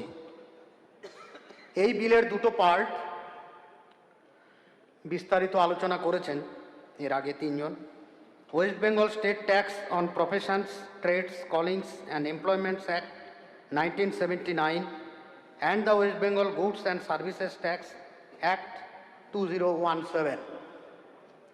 প্রথম একটা স্টেট অ্যাক্ট, দুটোই স্টেট অ্যাক্টের সাল দেখেই বোঝা যাচ্ছে সেটা 47 ইয়ার্স ওল্ড। স্বাভাবিকভাবেই সেই অ্যাক্টে কোনো ক্ল্যারিটি না থাকায় আমাদের রাজ্য সরকারের রেভিনিউ লস হচ্ছিল। সেই কথা ভেবে আমাদের যে নতুন সরকার তার অ্যামেন্ডমেন্টের জন্য বিল এনেছেন। আমি সেই বিলকে সমর্থন করছি, কারণ শোভনদেববাবু যেটা বললেন মাননীয় বিধায়ক, যে দুই জায়গা থেকে ট্যাক্স, যারা রাজ্য সরকার অর্থাৎ আমাদের ওয়েস্ট বেঙ্গলে চাকরি করছেন অথচ তাদের হেডকোয়ার্টার বা ডিডিও বাইরে আছেন, তারা সেখানেও ট্যাক্স দিচ্ছেন, এখানেও ট্যাক্স নিচ্ছেন। এটা ঠিক না, কারণ সেই অজুহাতে আমাদের এখানে যারা চাকরি করছেন তারা ট্যাক্স দিতেন না। এই ট্যাক্সটা এবার থেকে আদায় করা সম্ভব হবে। এবং উনি আর একটা ইমপ্রিজনমেন্টের কথা বললেন, সেটাও ঠিক না। ইমপ্রিজনমেন্ট ক্লজটাকেই এখানে সাবস্টিটিউট করা হয়েছে, পরিষ্কার বলা হয়েছে। দেখবেন 19 section 19 subsection 7A, for the word simple imprisonment which may extend to 6 months or with fine which may extend to 1,000 rupees or with both, and where the offence is a continuing one with a daily fine not exceeding 50 rupees, the words fine which may extend to 2,000 rupees, and where the offence is a continuing one with a daily fine not exceeding 1,000 rupees shall be substituted. অর্থাৎ ফাইনটা উঠে গিয়ে ইমপ্রিজনমেন্টটা উঠে গিয়ে শুধু fine impose করার প্রভিশনটা এসছে, এবং সেটা যেহেতু 47 বছর আগের একটা ফাইন, সামান্য একটা ফাইন ছিল, সেগুলোকে বাড়ানো হয়েছে। স্বাভাবিকভাবে সেটা করা দরকার ছিল। এখানে যে প্রভিশন, অর্থাৎ আমাদের এখানে যারা চাকরি করেন স্টেট গভর্নমেন্টের, সেন্ট্রাল গভর্নমেন্ট অথবা আইটি সেক্টর, বিভিন্ন ঠিকাদার আছেন, সবাইয়ের জন্যই এই পি ট্যাক্স দেওয়া, আমাদের যেটা জানি আমরা ইনকাম ট্যাক্স দিতে হয় সেন্ট্রাল গভর্নমেন্টের জন্য, আমাদের এখানে স্টেট অ্যাক্ট অনুযায়ী পি ট্যাক্স দিতে হয়, এবং পি ট্যাক্স না দিলে তার যে পেনাল্টি সেটা স্বাভাবিকভাবে ইম্পোজ করার প্রভিশন রাখা হয়েছে। এবং যারা সিএ, ডক্টর বা অ্যাডভোকেট বা বিজনেসম্যান, কন্ট্রাক্টর, সবার জন্য এনরোলমেন্ট এবং রেজিস্ট্রেশনের বিধান সঠিকভাবে রাখা হয়েছে। যার যদি কোনো ঠিকাদার বা কোনো ফ্যাক্টরি, কোনো প্রাইভেট হসপিটাল, তাদের যে ম্যান পাওয়ার তারা ইউজ করেন, তার এনরোলমেন্ট করে নিয়ে এবং তাদের সংস্থার রেজিস্ট্রেশন করে নিয়ে সেই পি ট্যাক্সটা তাদের কিন্তু সঠিকভাবে দিতে হবে। কিন্তু আমাদের বিগত সরকারের সময়ে যে ওয়ার্ক কালচার চলে গেছে, আমার একটা সাজেশন আছে সেই কারণে, যে এই ট্যাক্সটা সঠিকভাবে আদায় করতে হলে আমাদের কিন্তু মনিটরিং এবং ভিজিলেন্সটা সঠিকভাবে রাখা দরকার। তাহলেই আমাদের এই যে অ্যাক্টের যে রেভিনিউ লস যেটা হচ্ছিল সেইটাকে বাড়ানোর জন্য আমরা কিন্তু সঠিক পথে এগোতে পারবো, এবং আমাদের এই অ্যামেন্ডমেন্ট যেটা বিল এসছে সেটা আমরা ইমপ্লিমেন্ট করতে পারবো সঠিকভাবে।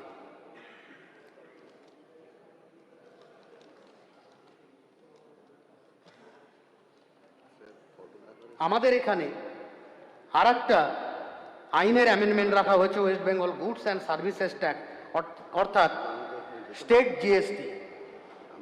এখানে যে অ্যামেন্ডমেন্টটা রাখা হয়েছে সেটা খুব সুন্দর, কারণ এর আগে দেখা গেছে যে পোস্ট সেল কোনো রিভাইজ হতো না, অর্থাৎ যারা গুডস বিক্রি করতেন সেই তার উপরে যে জিএসটি সেইটা নেওয়া হতো, কিন্তু দেখা গেল 1 লরি মাল কেউ বিক্রি করেছে, কিন্তু পরে যে ক্রেতা সে কিছু মাল ফেরত দিয়ে দিল। এই ফেরত দেওয়ার পরে তার যে রেমিশন হওয়ার কথা ট্যাক্সের বা ডিডাকশন হওয়ার কথা, সেই প্রভিশনটা কিন্তু আগে ছিল না। এই অ্যামেন্ডমেন্টের ফলে পোস্ট সেল যে ডিসকাউন্ট সেইটা কিন্তু পরিষ্কারভাবে রাখা হয়েছে এই আইনে। সুতরাং আমার মতে যে যুগোপযোগী যে অ্যামেন্ডমেন্ট এই দুটো অ্যাক্টের, স্টেট অ্যাক্টের, সেই দুটো অ্যাক্টের যুগোপযোগী অ্যামেন্ডমেন্টটা করার ফলে আমাদের স্টেট রেভিনিউ লস যেটা হতো সেইটা আর হবে না, এবং আমাদের যে আয় সরকারের সেটা অনেক বাড়বে। ধন্যবাদ। বঙ্কিমচন্দ্র ঘোষ।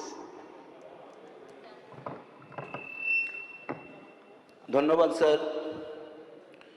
একদম অন্তিম লগ্নে আমরা পৌঁছেছি আজকের এই বিলের ওপর আলোচনা করতে।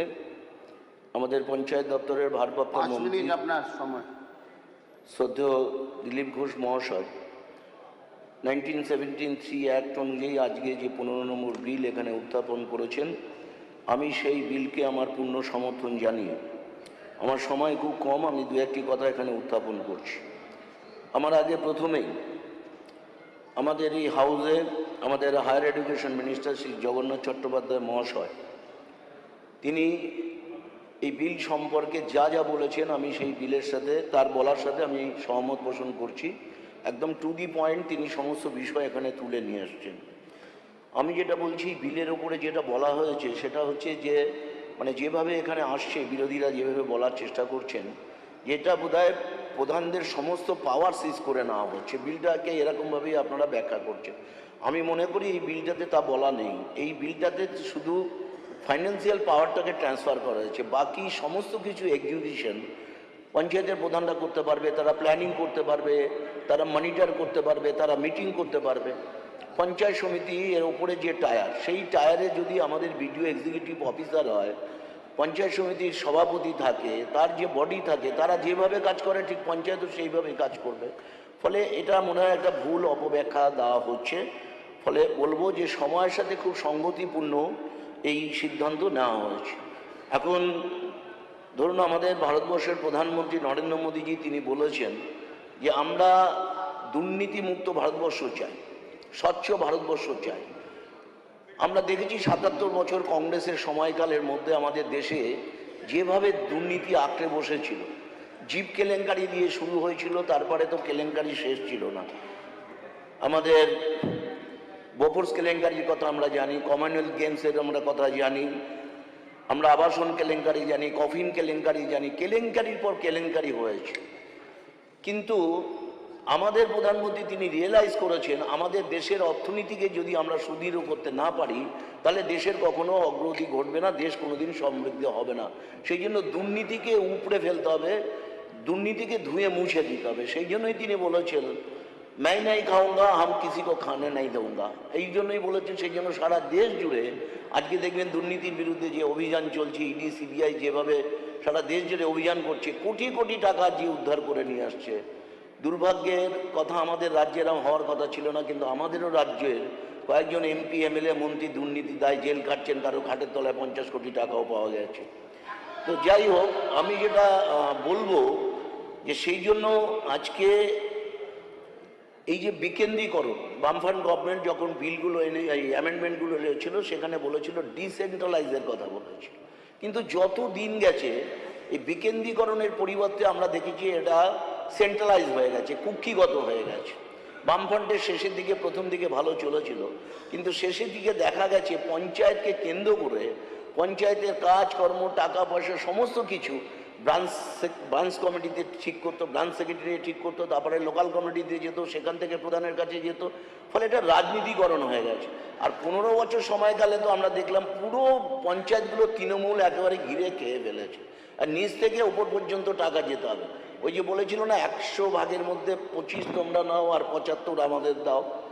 তো সেই অবস্থা পঞ্চায়েতগুলো লাস্ট 15 বছর এটা হয়েছে। যেভাবে দুর্নীতি হয়েছে এখানে বলার অবকাশ নেই। আজকে পঞ্চায়েতগুলোকে যেভাবে দখলীকরণ হয়েছে, গরু ছাগলের মতন পঞ্চায়েতের সদস্য কেনা হয়েছে, এবং যেটা পশ্চিমবাংলায় ছিল না, বিধানসভায় পর্যন্ত বিধায়ক কেনা বেচা হয়েছে।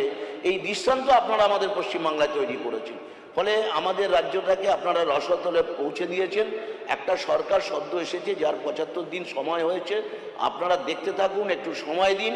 কিভাবে সরকার যদি মনে করে যে সরকার কাজ করবে, সরকার যদি মনে করে দুর্নীতিমুক্ত পঞ্চায়েত করবে, সেটা আমরা করব। শুধু একটু ধৈর্য ধরুন, আর একটু সময় দিন, আর 2.5-3 বছর পরেই দেখতে পারবেন পশ্চিমবাংলা থেকে কিভাবে দুমড়ে মুচড়ে আমরা পাল্টে দেবো এখানকার চেহারা। ধন্যবাদ। ধন্যবাদ।